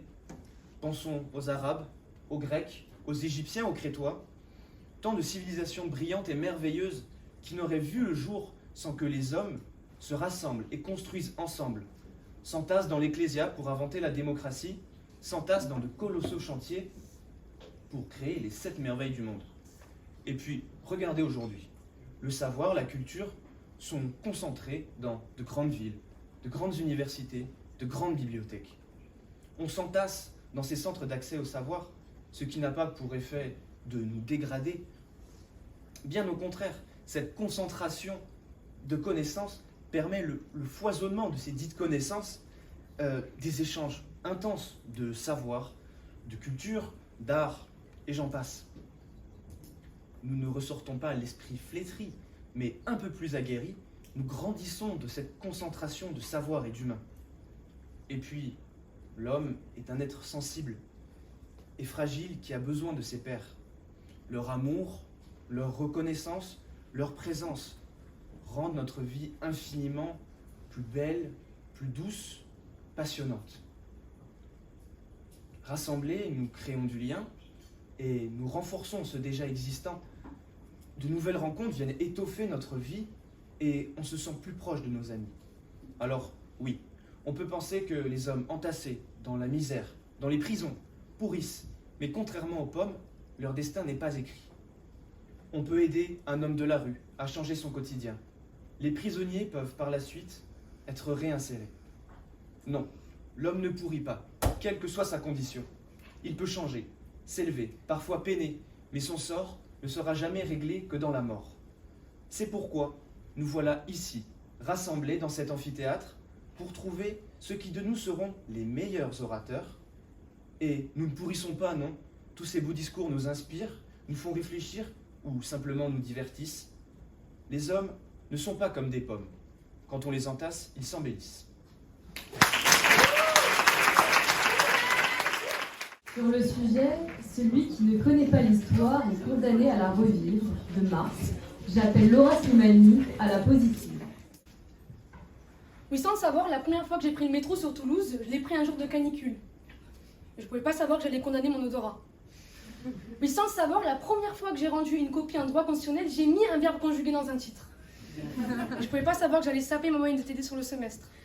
Soit, la méconnaissance d'une information nous pousse à faire des erreurs. Mais les erreurs ne sont pas que le fruit d'une parfaite ignorance. Cette ignorance peut parfois aussi être volontaire. Comprenez-vous la tentation de vouloir refaire le passé, de croire en la malchance en se disant que peut-être qu'en réalité, une seconde fois, ça peut passer. Le verre de trop vous a peut-être pas donné le courage nécessaire la première fois, mais la seconde fois non plus. Il ne sera d'ailleurs que le recommencement éternel des heures perdues à vacher sur le coin des toilettes. Pire, le verre de trop vous a peut-être encore un peu plus corrompu la mémoire, et vous voilà à nouveau plein d'espoir à vous nous voir en train de vouloir revoir votre ex. Enfin, après une soirée tragique et l'illustration de votre fabuleux déni, vous voilà comme tous les vendredis, au lever de votre lit, frappé par la maladie des lendemains ivres. Puis, votre acharnement de la veille est clôturé par votre merveilleux choix d'avoir fait la fête un jeudi, et vous voilà en train de subir au cours du vendredi. Oui. Et en plus, à ce moment-là, je suis en retard, et damné par mon état de santé. Néanmoins, rien ne semble à ce moment-là être pire que moi, pour moi, que le rabâchement de l'éducation française. Je me souviens, au lycée, intenable sur ma chaise pendant les cours d'histoire. Je la connais déjà par cœur et c'est toujours la même. J'écoute plus, en plus je crève la dalle, et on a vu 10 fois le thème de la Seconde Guerre mondiale. C'est si lointain, on en parle tant, ça semble irréel. Un épisode de l'histoire clos, comme un autre. Un début, une fin, puis le lancement d'une nouvelle séquence, d'une nouvelle page, d'une nouvelle leçon, d'une nouvelle séquence. Et puis on change de chapitre. Enfin, l'histoire, de toute façon, c'est que des choses qu'on apprend par cœur et qu'on recrache sur la copie. Puis avec du recul, je me dis qu'ils sont bêtes. Enfin, comment de telles idées et croyances ont pu arriver à la tête des gens et d'un régime? Je me dis ça, railleuse sur mon canapé, en train de réviser. Pour l'instant, l'histoire ne fait que plomber mon samedi tranquille, alors que le soleil brille et que je suis ici, enfermée, assise à devoir lire à l'infini. Puis, un bourdonnement éveille ma curiosité. En effet, j'entends le bruit de tambours impondérables rythmés. Des chants étouffés troublent le silence de ma ville du Sud-Est. Curieuse, surtout ennuyée, j'ouvre ma fenêtre étant bien fort l'oreille. Et puis je discerne. Première, deuxième, millième génération, tous ces enfants d'hétéros. Un homme, une femme pour se marier, rien d'autre à inventer. Ils sont là. Une ville pourtant si calme, où tout le monde est si sympa, manifeste contre des droits, contre le droit de certains de mes proches d'être comme les autres. Alors la tension monte. Elle monte encore et encore. Et mon cœur se serre plus fort et plus fort. L'histoire, je la connais, mais soudainement, elle semble complètement ignorée, complètement oubliée, et la société semble réduite à s'annihiler par ses démons d'hier. Alors vite, une distraction, j'ouvre mon téléphone. Ce n'est qu'une minorité qui résonne. Rien ne sert de lutter, rien ne sert de s'inquiéter. Jamais, jamais le cap ne sera passé. Et puis, je le vois. Je scrolle vers le bas. Georgia Meloni monte sur le trône. De l'autre côté de l'océan sonne la cloche. À Washington, l'avortement est redevenu un débat. Alors oui, voilà, je suis coupable. Je ne voyais l'histoire qu'à travers un programme, qu'à travers des dates, qu'à travers des pages. Éloignée de moi, éloignée de tout ce que je côtoie. Seulement maintenant, oui, je le vois. Enfin non, je la revois. Je la revois l'histoire à travers les yeux de ma grand-mère, immigrée d'Algérie, lorsque son regard est posé sur la télé, sur les débats de BFM TV. Toujours penchée à ma fenêtre, je regarde les manifestants, et quelle stupeur que d'y apercevoir des enfants. Seulement, si leur regard, si petit dans la foule, illustre leur histoire à eux, alors laquelle dois-je contempler pour pouvoir faire les bons choix? Alors voilà, au compte-gouttes, je fais la balance. Une goutte d'histoire dans mes pensées actuelles pour faire les bons choix, évoluer, être plus mature, et surtout refuser de reprendre un dernier verre. Une goutte d'histoire dans la tête pour rester rationnel, pragmatique, et surtout ne pas succomber aux horreurs d'hier et celles d'aujourd'hui.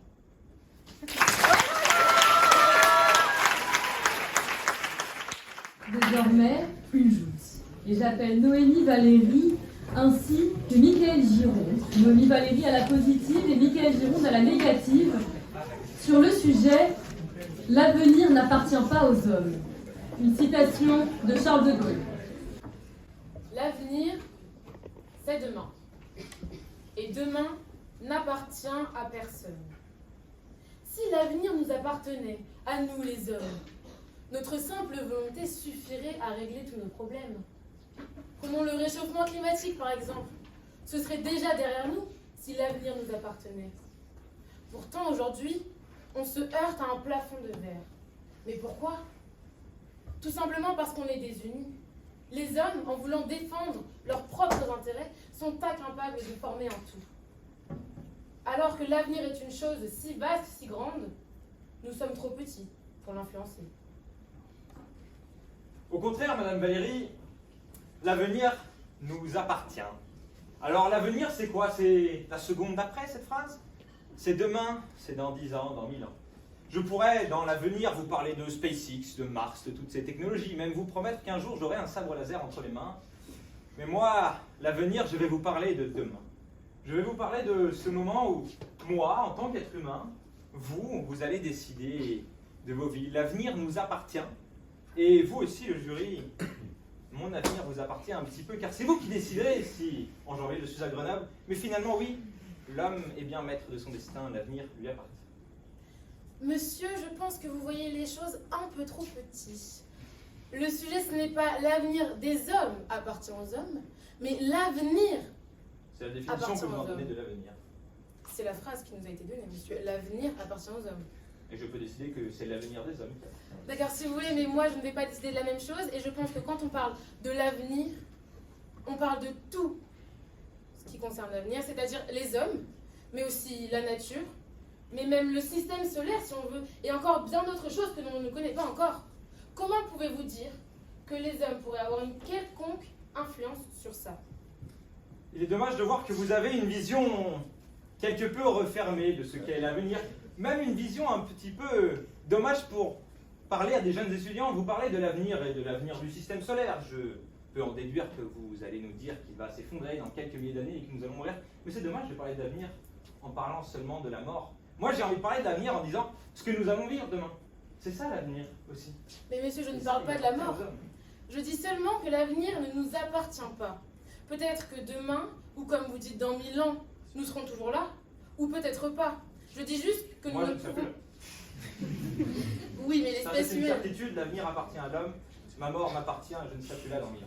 Donc vous dites que vous pouvez décider de mourir à n'importe quel moment, quand vous le voulez? Oui, là, je peux aller me sauter d'un pont si j'ai envie. Je vous rassure, ça n'est pas ma volonté, mais oui, je suis maître de mon avenir. Si j'ai envie de mourir maintenant, je le peux. Et celui qui ne veut pas mourir, est-ce qu'il peut décider de ne pas mourir à n'importe quel moment de sa vie? À 90 ans, il peut dire « je ne mourrai pas avant 50 ans ». Mais encore une fois, vous parlez de la mort. C'est quand même...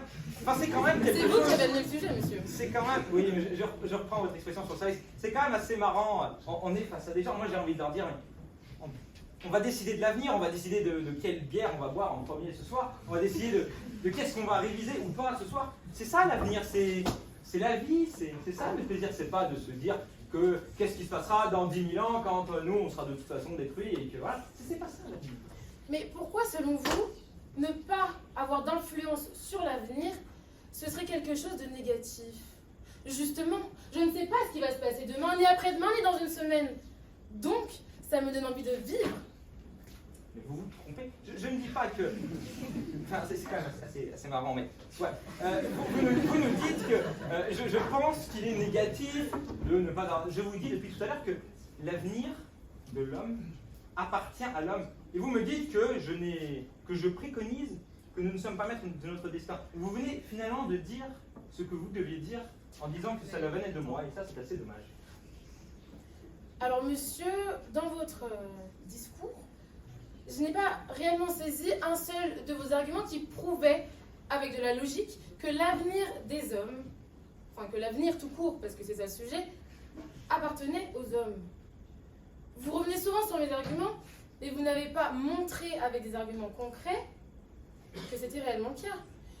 D'accord, c'est simple de dire que je peux agir sur la bière que je vais boire demain. Mais c'est faux. Qui vous dit que demain je pourrai boire une bière? Qui vous dit que demain mon porte-monnaie ne sera pas vide et que je n'aurai plus de sous pour boire cette bière parce que j'aurai tout dépensé aujourd'hui? C'est là, Madame Valérie, que l'avenir nous appartient. C'est à moi de décider que ce soir, je ne bois pas de bière comme ça, demain, je pourrais en boire une. Je vous ai montré que l'avenir appartient à l'homme et vous nous avez montré tout le long que vous avez essayé de reformuler le sujet pour éviter que l'on parle de ce sujet où vous n'avez finalement aucun argument et où l'on retient strictement rien de ce que vous nous avez dit. Mais soit, l'avenir de l'homme appartient à l'homme, l'avenir appartient aux hommes, comme je vous l'ai montré, car je peux agir sur ce que je fais, sur ce que je suis, sur ce que je voudrais être, et c'est comme ça que l'on peut voir que ce que vous dites aujourd'hui n'est rien.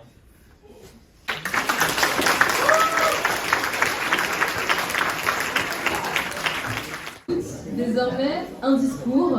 J'appelle à la positive Jules Chazot sur le sujet « Dieu, en créant l'homme, a quelque peu surestimé ses capacités ».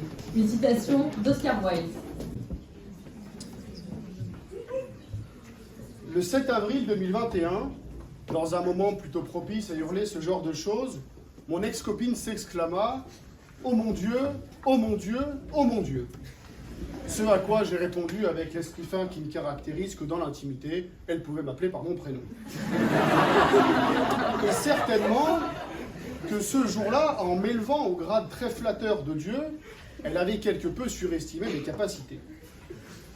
En recevant ce sujet, j'eus d'abord la naïveté de penser que M. Wilde parlait de l'homme avec un grand H. Eh bien non, il parlait des hommes, de nous les hommes. Ces étranges créatures que nous sommes, avides de sexe, d'argent et de pouvoir. Désolé, messieurs. Donner ce sujet à l'hérétique, à l'agnostique, et comme on dit maintenant plus communément au couffard que je suis, était osé, car il m'a fallu partir du postulat que Dieu existait, et donc qu'il avait créé l'homme. Alors allons-y gaiement. De quoi Oscar Wilde, enfin Oscar Sauvage, pour faire plaisir à la droite, toujours très à cheval sur le respect de la langue française, parlait-il? On peut d'abord penser que M. Wilde parlait des capacités de Dieu. Si tel est le cas, il avait raison. En effet, Dieu n'est pas un surhomme, il dispose de défauts, et même du premier défaut des hommes, et mesdames, j'en ai aucun doute que vous serez d'accord avec moi, se surestimer. Les hommes surestiment leur capacité à gouverner. Regardez Macron. Leur capacité à donner du plaisir à leur partenaire. Une femme sur deux se dit insatisfaite au lit.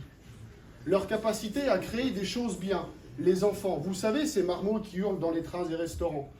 Eh bien, en créant les hommes, c'est comme si Dieu avait créé 3,5 milliards de bébés qui pleurent dans les trains et restaurants. Ils pleurent pour la parité, ils pleurent quand ils sont accusés, ils pleureront en entendant mon discours. On peut ensuite supputer que M. Wilde parlait des capacités des hommes. Si tel est le cas, là encore, il avait raison. Hobbes disait à juste titre que l'homme est un loup pour l'homme. Dieu a surestimé leur capacité à faire le bien, à faire le beau et à faire la paix. 68% des meurtres sont commis par des hommes. Rares sont les génocides à avoir été commis par des femmes. Renaud disait, enfin pas les voitures qui marchent pas, le chanteur, dans un éclair de sobriété, c'est pas d'un cerveau féminin qui est sorti la bombe atomique et pas une femme n'a sur les mains le sang des Indiens d'Amérique. Pardon, j'ai pas assez bu pour bien imiter Renaud, vous m'excuserez. Regardez l'état de notre planète, réchauffée par des siècles de bêtises des hommes.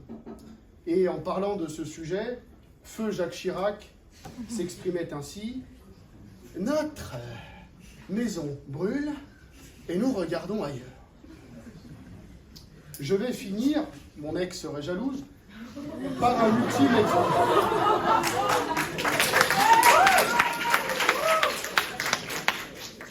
Dieu, en créant les hommes, a créé les socialistes et les a largement surestimés. Car les socialistes, c'est un peu comme Christophe Colomb, c'est-à-dire que quand ils partent, ils ne savent pas où ils vont, et en général, ils vont pas très loin. Quand ils arrivent, ils ne savent pas où ils sont, et le tout aux frais du contribuable. Mon cher adversaire, fidèle à son maître à penser qui est Édouard Philippe, vous expliquera sans doute, avec la même crédibilité que ce dernier sans ses sourcils et avec l'entièreté de sa barbe blanche, que l'homme, le pauvre homme, est fondamentalement bon, et que Bichette, Dieu l'a sous-estimé. Alors oui, Oscar Wilde, vous aviez raison sur toute la ligne, mais rassurez-vous, Dieu a créé des êtres qu'il a encore plus surestimés que les hommes. Il a créé les femmes. Tous les hommes sont menteurs, inconstants, faux, bavards, hypocrites, orgueilleux et lâches, méprisables et sensuels. Toutes les femmes sont perfides, artificieuses, vaniteuses, curieuses et dépravées, écrivait Marivaux. Après tout, les hommes descendent certainement du singe, mais nous n'avons pas trouvé l'échelle.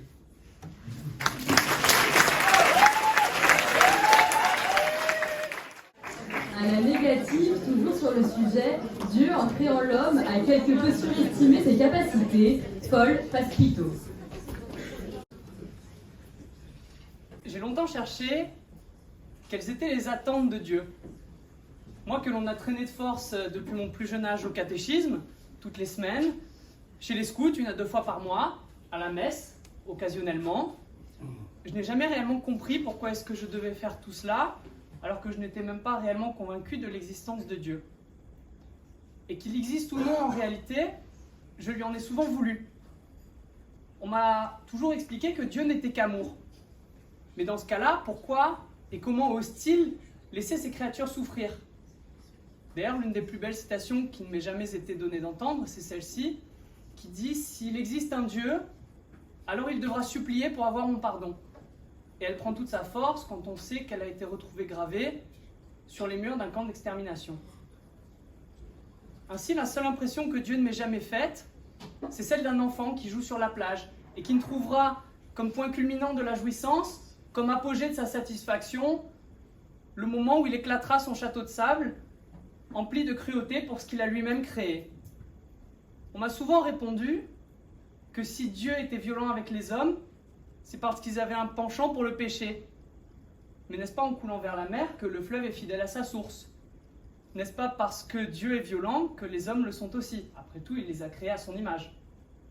Dans cette mesure, comment pourraient-ils être déçus de leur comportement s'ils font exactement ce pourquoi ils ont été créés, lui ressembler? Et puis j'ai découvert la philosophie, et au passage d'un cours assez exceptionnel, j'ai découvert mon professeur entrant dans la salle en s'écriant gaiement « Les enfants, aujourd'hui nous allons prouver que Dieu n'existe pas ». Rien d'étonnant pour un jeune homme à peine diplômé, reconnu pour être un anarcho-communiste. Et au passage d'arguments rhétoriques, logiques, psychologiques, philosophiques, il nous a démontré la chose suivante. Les attentes de Dieu sont à l'incohérence, ce que Richter est au séisme, une référence.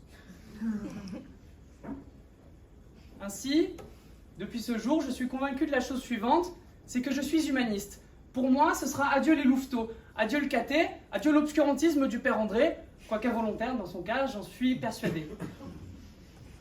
Je suis humaniste car je crois que l'homme est un génie, car je crois en le génie de l'homme. Je suis un humaniste qui croit Cavana quand il écrit « Les maçons du Moyen-Âge savaient parfaitement que Dieu n'existe pas, mais qu'à force de lui bâtir des cathédrales, il finirait par exister. » Car là est la réelle force de l'homme, là est son réel génie. L'homme crée. Il crée du beau, il crée du sens, il crée pour se rassurer, il crée aussi pour s'amuser. L'homme crée, tout simplement. Et nous avons parfois trop tendance à vivre comme Rimbaud quand il dit « Je m'habitue à l'hallucination simple ». Ce génie, nous ne le voyons pas. D'aucuns l'attribuant à Dieu, nous enlevant toute part de responsabilité, d'autres pleurant qu'ils ne le voient plus parce que c'était mieux avant. La vérité, c'est qu'on n'y prête plus vraiment attention, parce qu'il est partout, parce qu'il est permanent. Et je le sais bien, dans le monde de l'immédiateté, il y a toujours plus urgent que de rendre hommage à ce qui sera toujours là. Mais moi, je veux replacer l'église au milieu du village, je veux replacer le génie de l'homme au cœur des hommages, je veux le dire. Si Dieu existe, il n'a pas à être déçu du comportement des hommes, car les hommes sont bien la plus belle chose que Dieu n'ait jamais créée. Merci.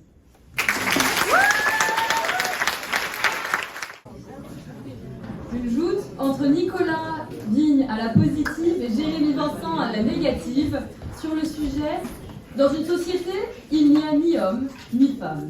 Il n'y a que des travailleurs » de Hugues Jarreau. Bien, mesdames et messieurs, en découvrant ce sujet et en faisant mes petites recherches pendant ces 20 minutes, j'ai découvert deux choses. La première, l'existence d'une idéologie un peu floue, que je ne connaissais pas vraiment, venant de l'ouest parisien, je n'avais jamais entendu parler du communisme. Donc il a fallu que je me documente un peu pour pouvoir parler de cela. La deuxième était l'existence de ce Hugues Jarreau, une espèce d'officier à la finance, on ne comprend pas grand-chose, il n'a qu'une page LinkedIn, une seule citation sur son blog. Donc merci pour ce sujet, il est excellent. Et donc pour débuter mon argumentation, je commencerai par citer Marx qui nous disait que le travail rend libre. Et c'est en société donc que nous sommes construits pour finalement accéder au bonheur, et le bonheur qui s'acquiert, nous savons souvent, par la liberté. Et c'est ainsi que... Bien tenté.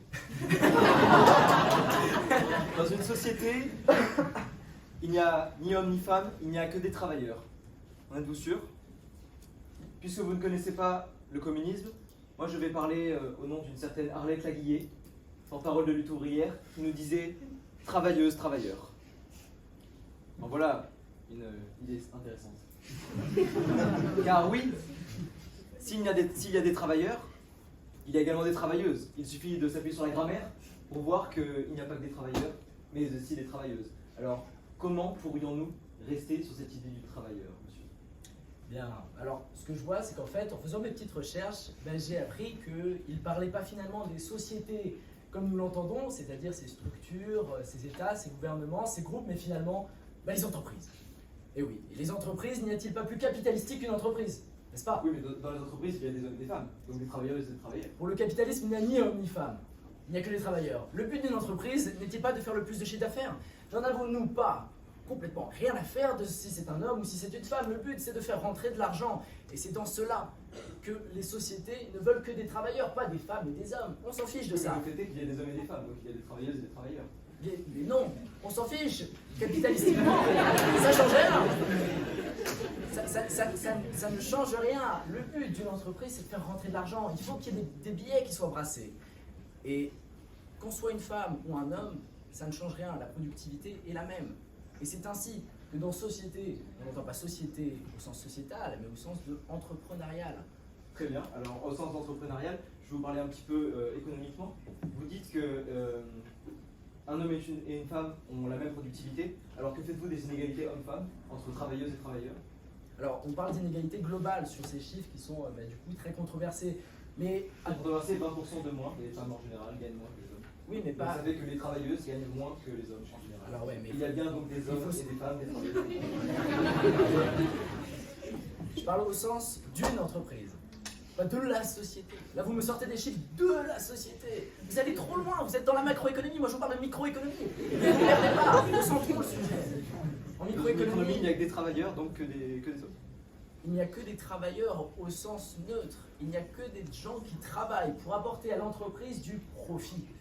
En société, on en a, dans une entreprise, on n'en a rien à faire. Si vous êtes un homme, une femme, regardez, vous êtes un homme, je suis peut-être une femme, on s'en fiche, j'ai produit un travail. On ne sait pas.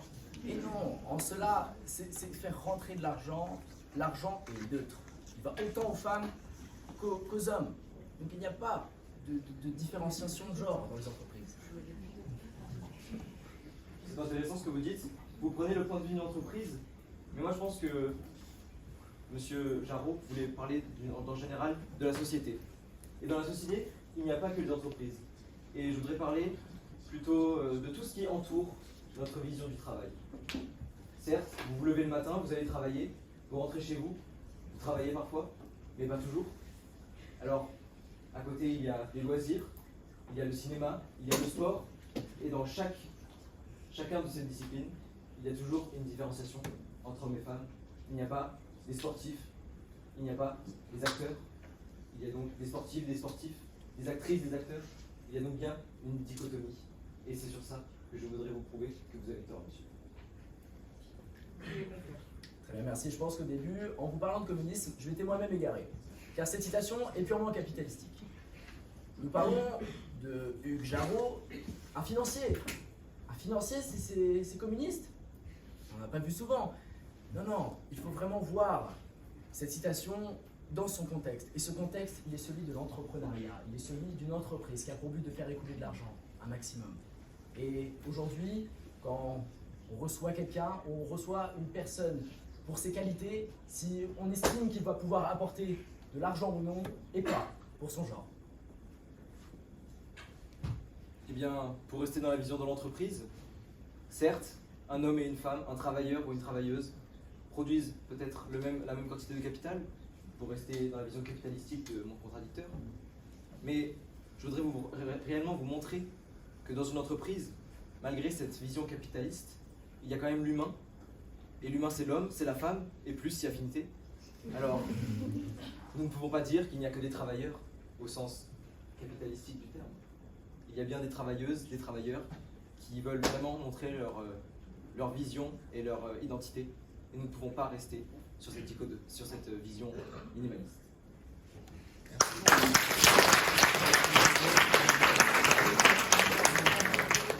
Et j'appelle désormais Alice Thuillier sur le sujet « La connerie, c'est comme la vérole, il n'y a pas de guérison, il n'y a que des rémissions » d'Yvan Audouard.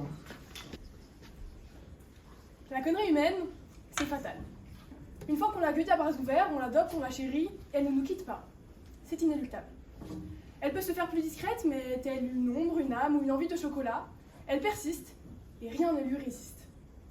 D'ailleurs, n'est-ce pas l'une des insultes les plus courantes ? T'es con, à croire que tout le monde a sa part de conneries. Et c'est sûrement vrai. Hein. Mais cette connerie-là est trop légère. Ce n'est pas d'elle dont je vais vous parler aujourd'hui. Lorsque la connerie est comparée à une maladie qui ronge la peau et la mortifie aux yeux de tous, s'incarnant par des pustules gluantes et grasses, il s'agit de quelque chose de plus profond. D'une imbécilité sombre et grave, qui parfois mène à des actes exceptionnellement scandaleux, d'une stupidité déconcertante. Des actes qui se transforment vite en regrets, qui parfois provoquent la colère de certains. Cher public, apaisez vos cœurs contre les cons et les connes. Ne leur en voulons pas. Le propre de la connerie, c'est qu'elle n'est pas voulue, pas faite exprès. Et puis surtout, s'énerver contre un con, c'est une perte de temps et d'énergie. Parce que la connerie est en lui et jamais elle ne quittera son corps. Elle est infusée dans les veines et gravée dans les os. Peut-être que parfois elle se cachera, bien plus loin que juste sous la peau, et peut-être que parfois elle ne se remarquera pas. Mais ne soyez pas dupes! C'est tenace cette chose-là. Et ça ressurgit lorsque l'on ne s'y attend pas. Parlons des récidives. C'est la preuve que la connerie ne se fait jamais totalement la malle. Qu'elle est là et que quand elle le souhaite, elle empoisonne les pensées de celui qui la garde bien au chaud dans son sein. Enfreindre la loi, recommencer, c'est une connerie. Surtout si on s'est fait prendre la première fois. Si votre enfant vous ramène une amende pour la deuxième fois, pour excès de vitesse, parce que bien sûr il n'a pas les sous pour les payer, alors c'est pour votre pomme, n'allez-vous pas l'insulter de petit con ou de petite conne? Ou le penser très très fort si vous n'êtes pas vulgaire? Mais encore une fois, n'insultons personne aujourd'hui. Rappelez-vous, la connerie est là, on ne peut rien y faire et puis tant pis. Lorsque je parle des récidivistes, soyons bien clairs. Je ne parle pas du Jean Valjean qui a volé plusieurs fois pour survivre. Je ne parle que des cons, ceux qui multiplient les conneries. Comme par exemple ma meilleure amie qui a décidé de ravaler son vomi et de se remettre avec son ex. Si vous voulez éviter la connerie, et éviter de faire comme ma meilleure amie, côtoyez des philosophes. Ça ne se trouve pas à tous les coins de rue, mais ça se déniche au fond à droite des bars au nom latin, tels que Carpe Diem ou Memento Mori, parce que c'est là que les étudiants en lettres étudient. Malin, hein? Je sais. Mais j'avoue, ce conseil ne vient pas vraiment de moi. Je l'ai volé à un vieux monsieur mort depuis longtemps et qu'à peu près tout le monde a oublié, un certain Nietzsche qui a écrit dans Le Gai Savoir que le rôle du philosophe est de nuire à la bêtise. Mais enfin, cela ne vous dit sûrement rien. Vous allez peut-être penser qu'une stratégie d'évitement ne va pas soigner le mal. Mais c'est tout ce qu'on peut faire! Alors, voici un deuxième conseil. Permettez-moi de citer un grand homme, Michel Audiard dans Les Tontons Flingueurs. Les cons ça ose tous et même à ça qu'on les reconnaît. Vous aurez l'œil maintenant. Cependant, si comme moi, vous n'en voulez pas à la connerie, et que vous êtes prêt à l'affronter, même à observer sa beauté, et que de ce fait vous ne voulez pas l'éviter, laissez-moi vous la présenter avec toutes ses qualités. Voici ma petite ode à la connerie. Si discrète et fluette, tu sais te faire bête lorsque tu fais la tête. Tu as ton petit caractère et tu as bien des airs. Et pourtant, tu as tendance à me plaire. Tu prouves que l'humanité est belle, parce que même si elle n'a pas grand-chose pour elle, elle est faite de querelles. Et c'est cette imperfection qui crée des scissions, qui nous donne notre passion. Alors, merci, la connerie d'être là, parce que sans toi, nous ne serions pas mieux que des putois. Merci. J'appelle à la négative, toujours sur le sujet « La connerie, c'est comme la vérole, il n'y a pas de guérison, il n'y a que des rémissions ». Vanessa Jiménez.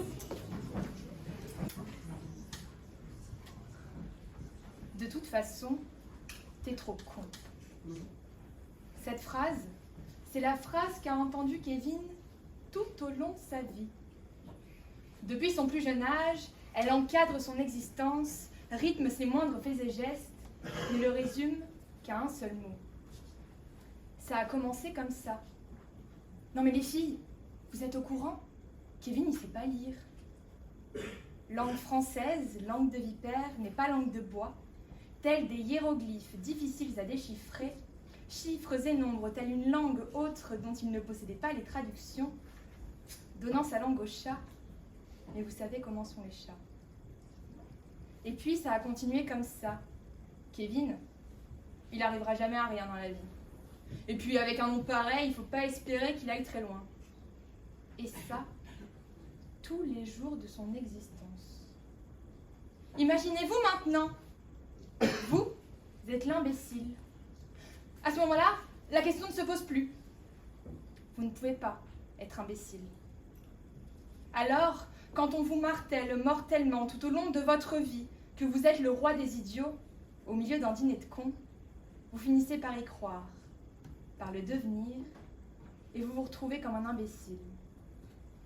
Un con fini, confus, qui se confine dans sa connerie. Vous savez, Kevin, on le connaît tous. Mais si, on connaît tous un con, une conne. On a tous notre con fétiche. Vous ne voyez pas? Laissez-moi vous le décrire. Premier constat, imparable, sa géométrie variable rend le con difficile à cerner. Il n'existe aucun con étalon universellement reconnu, aucun tableau recensant ses différences, aucune description ne faisant l'unanimité. Le con, c'est une question de point de vue. Il est multiple. En réalité, il est proche ou lointain, mais à l'échelle du monde ou dans notre plus grande intimité, nous sommes tous concernés. Sachez que le con, la vie, elle serait bien meilleure sans lui. Mais s'il n'existait pas, il ne faudrait pas l'inventer. En réalité, la bêtise, l'idiotie, ça concerne plein de gens. Évidemment, pas ce soir, pas dans cette salle. Je ne me permettrai pas. D'après ce que je vois, peut-être que si, finalement. Alors, le con est bien des choses.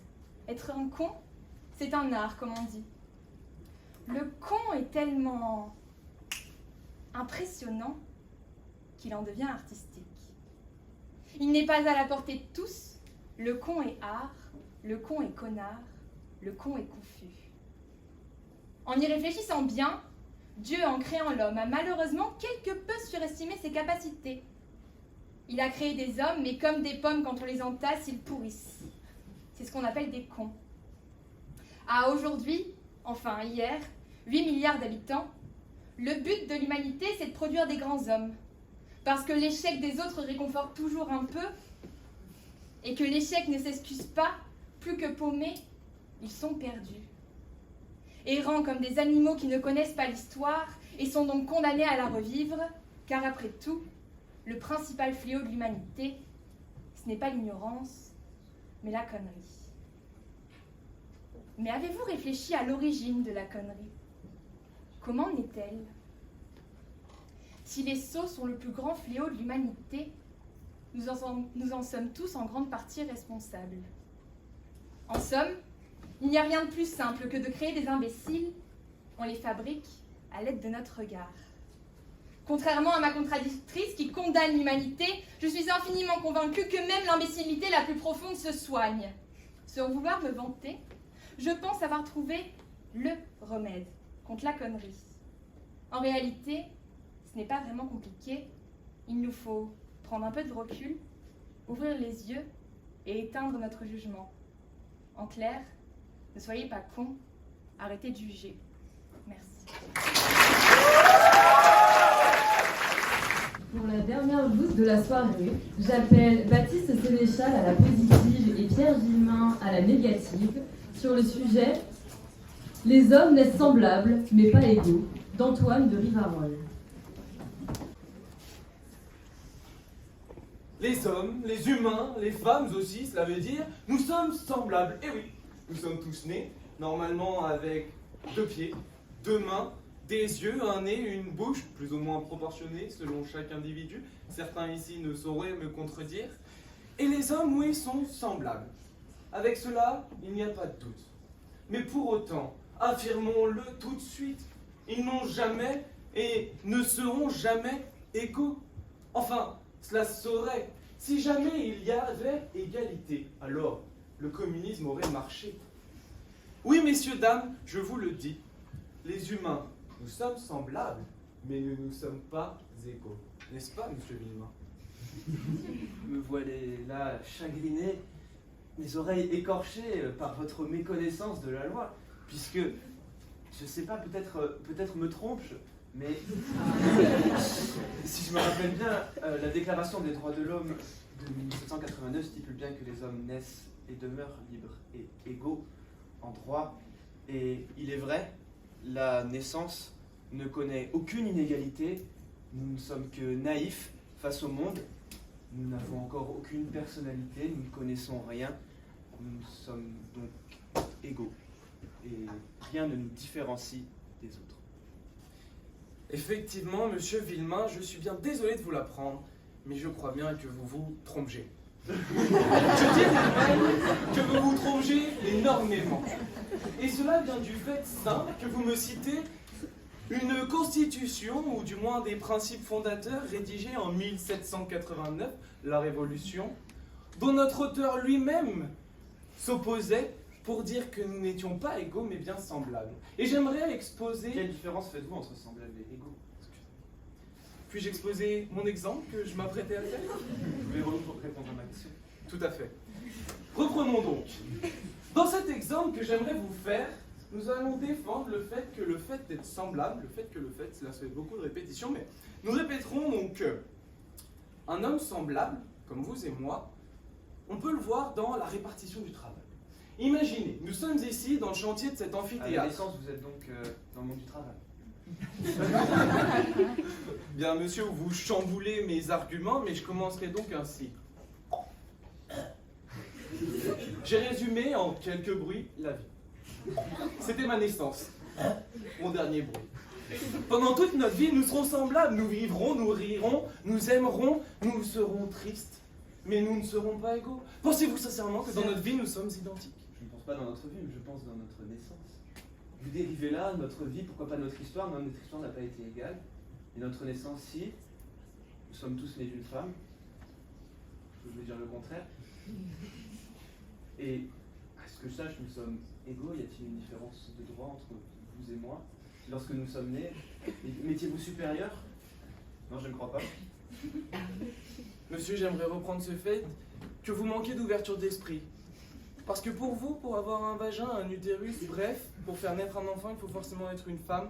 Enfin, réveillez-vous, nous sommes au XXIe siècle. Il s'agirait de réfléchir un peu mieux. Alors, je suis pas biologiste, je vais pas m'avancer là-dessus, mais à ma connaissance, il faut être une femme pour pouvoir physiquement donner naissance. Enfin, dites-moi si j'ai tort. Avancez-moi des exemples qui montrent qu'un homme peut donner naissance, ou une autre personne. Eh bien, monsieur, je vous répondrai là que c'est une question d'identité, propre à chacun, à chacune, et que cette question d'identité est importante. C'est l'identité qui donne naissance aux enfants ou... Eh bien, monsieur, voilà notre point de différenciation. Quand je vous dis identité, vous me répondez égalité. Quand je vous dis que nous sommes semblables, vous me dites que nous sommes tous identiques.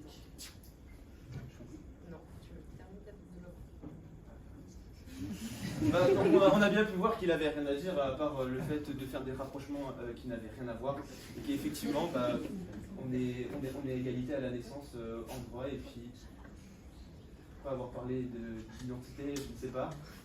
Écoutez, je vous laisserai conclure peut-être, vous avez encore quelque chose à ajouter?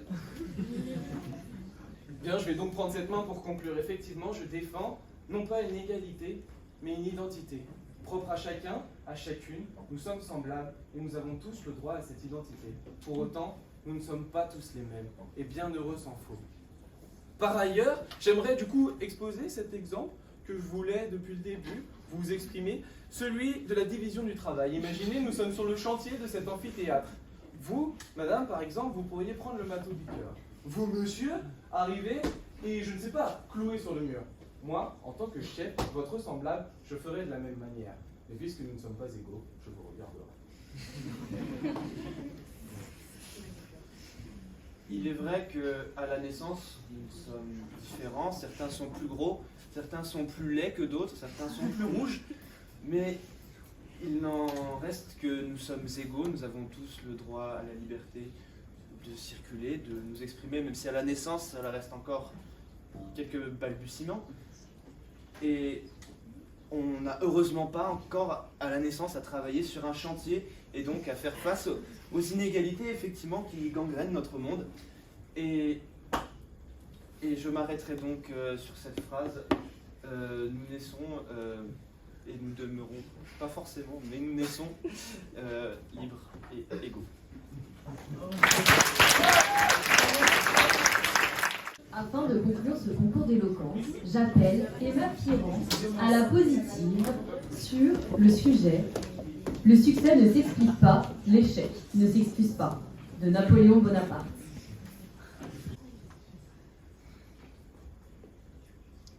Camille! Je la vois. S'éloigner, passer le pont et monter dans un bus. Elle ne m'a pas répondu, ne m'a pas vue, ou s'est consciemment tue. Pourtant, je ne comptais pas l'importuner, mais lui demander de m'aider. Oh, voyez-vous, je me trouve bien importunée après un échec juridique que j'ai embrassé. Ce 8, en droit, me ronge de l'intérieur. Il hante mes pensées, mes nuits, ma vie. Car je me questionne. Je me questionne sur le succès de mon ami dans cette matière si ingrate et de son refus de tenter toute justification. Mais est-ce vraiment nécessaire de détailler de A à Z les raisons pour lesquelles quelque chose a fonctionné?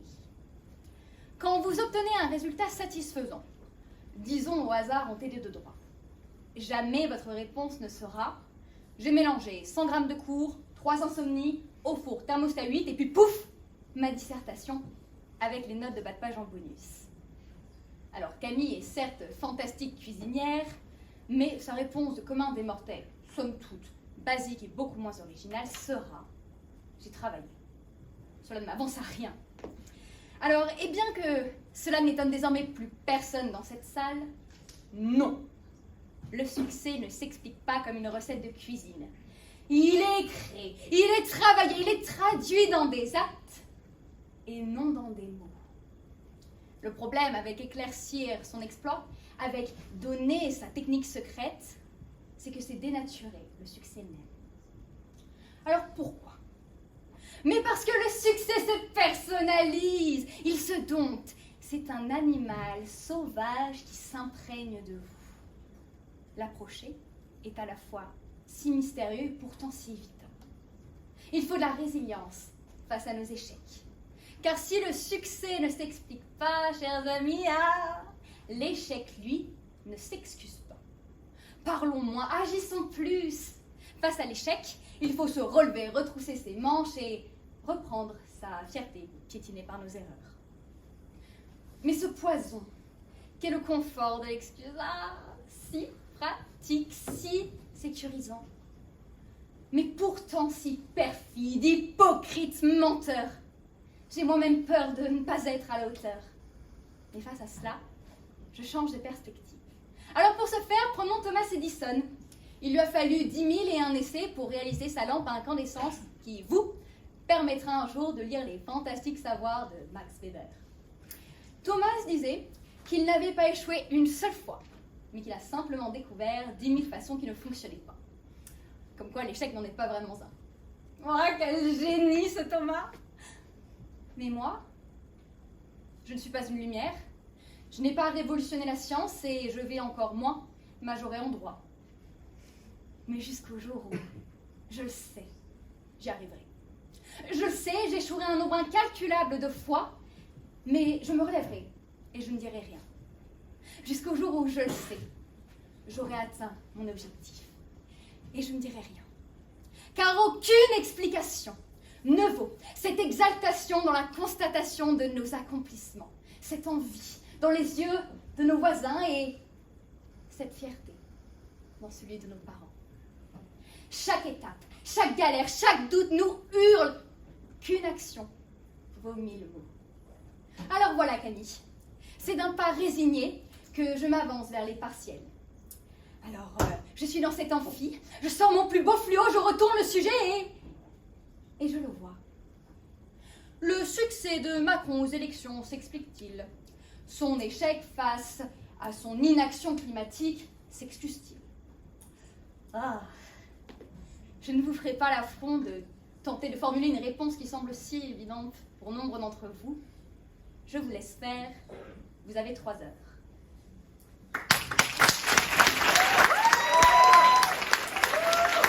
Le concours est désormais terminé. Je vous l'avais dit, vous en avez pris plein les yeux. Hein. Mais n'en soyez pas aveuglés, car il est désormais temps de juger. Cher jury, temps de se retirer pour délibérer, pour déterminer qui sont les meilleurs orateurs. Je rappelle, 2 meilleurs orateurs pour les discours, 2 meilleurs orateurs pour les joutes, un homme et une femme de chaque.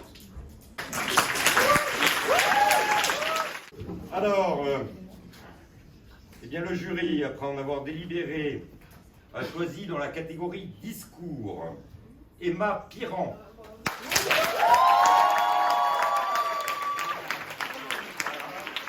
Et Antoine Poitras.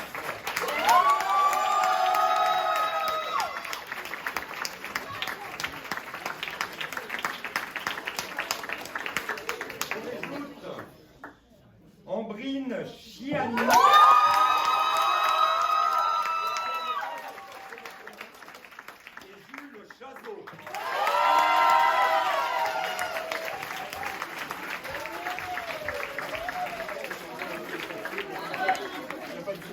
Alors, il y a des places d'honneur et des poulies d'or, comme toujours. Pour les discours, en 2e, c'est classé Madame Vanessa Jiménez.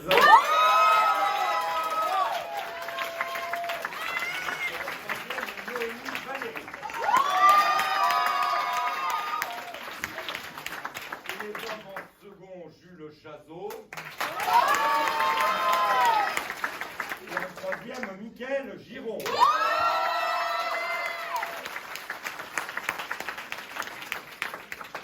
Pour les joutes, en 2e, Mickaël Giron. Et bien, bonne chance pour la suite de votre concours et merci pour le spectacle. On a passé, je crois, tous un très bon moment. Et bravo.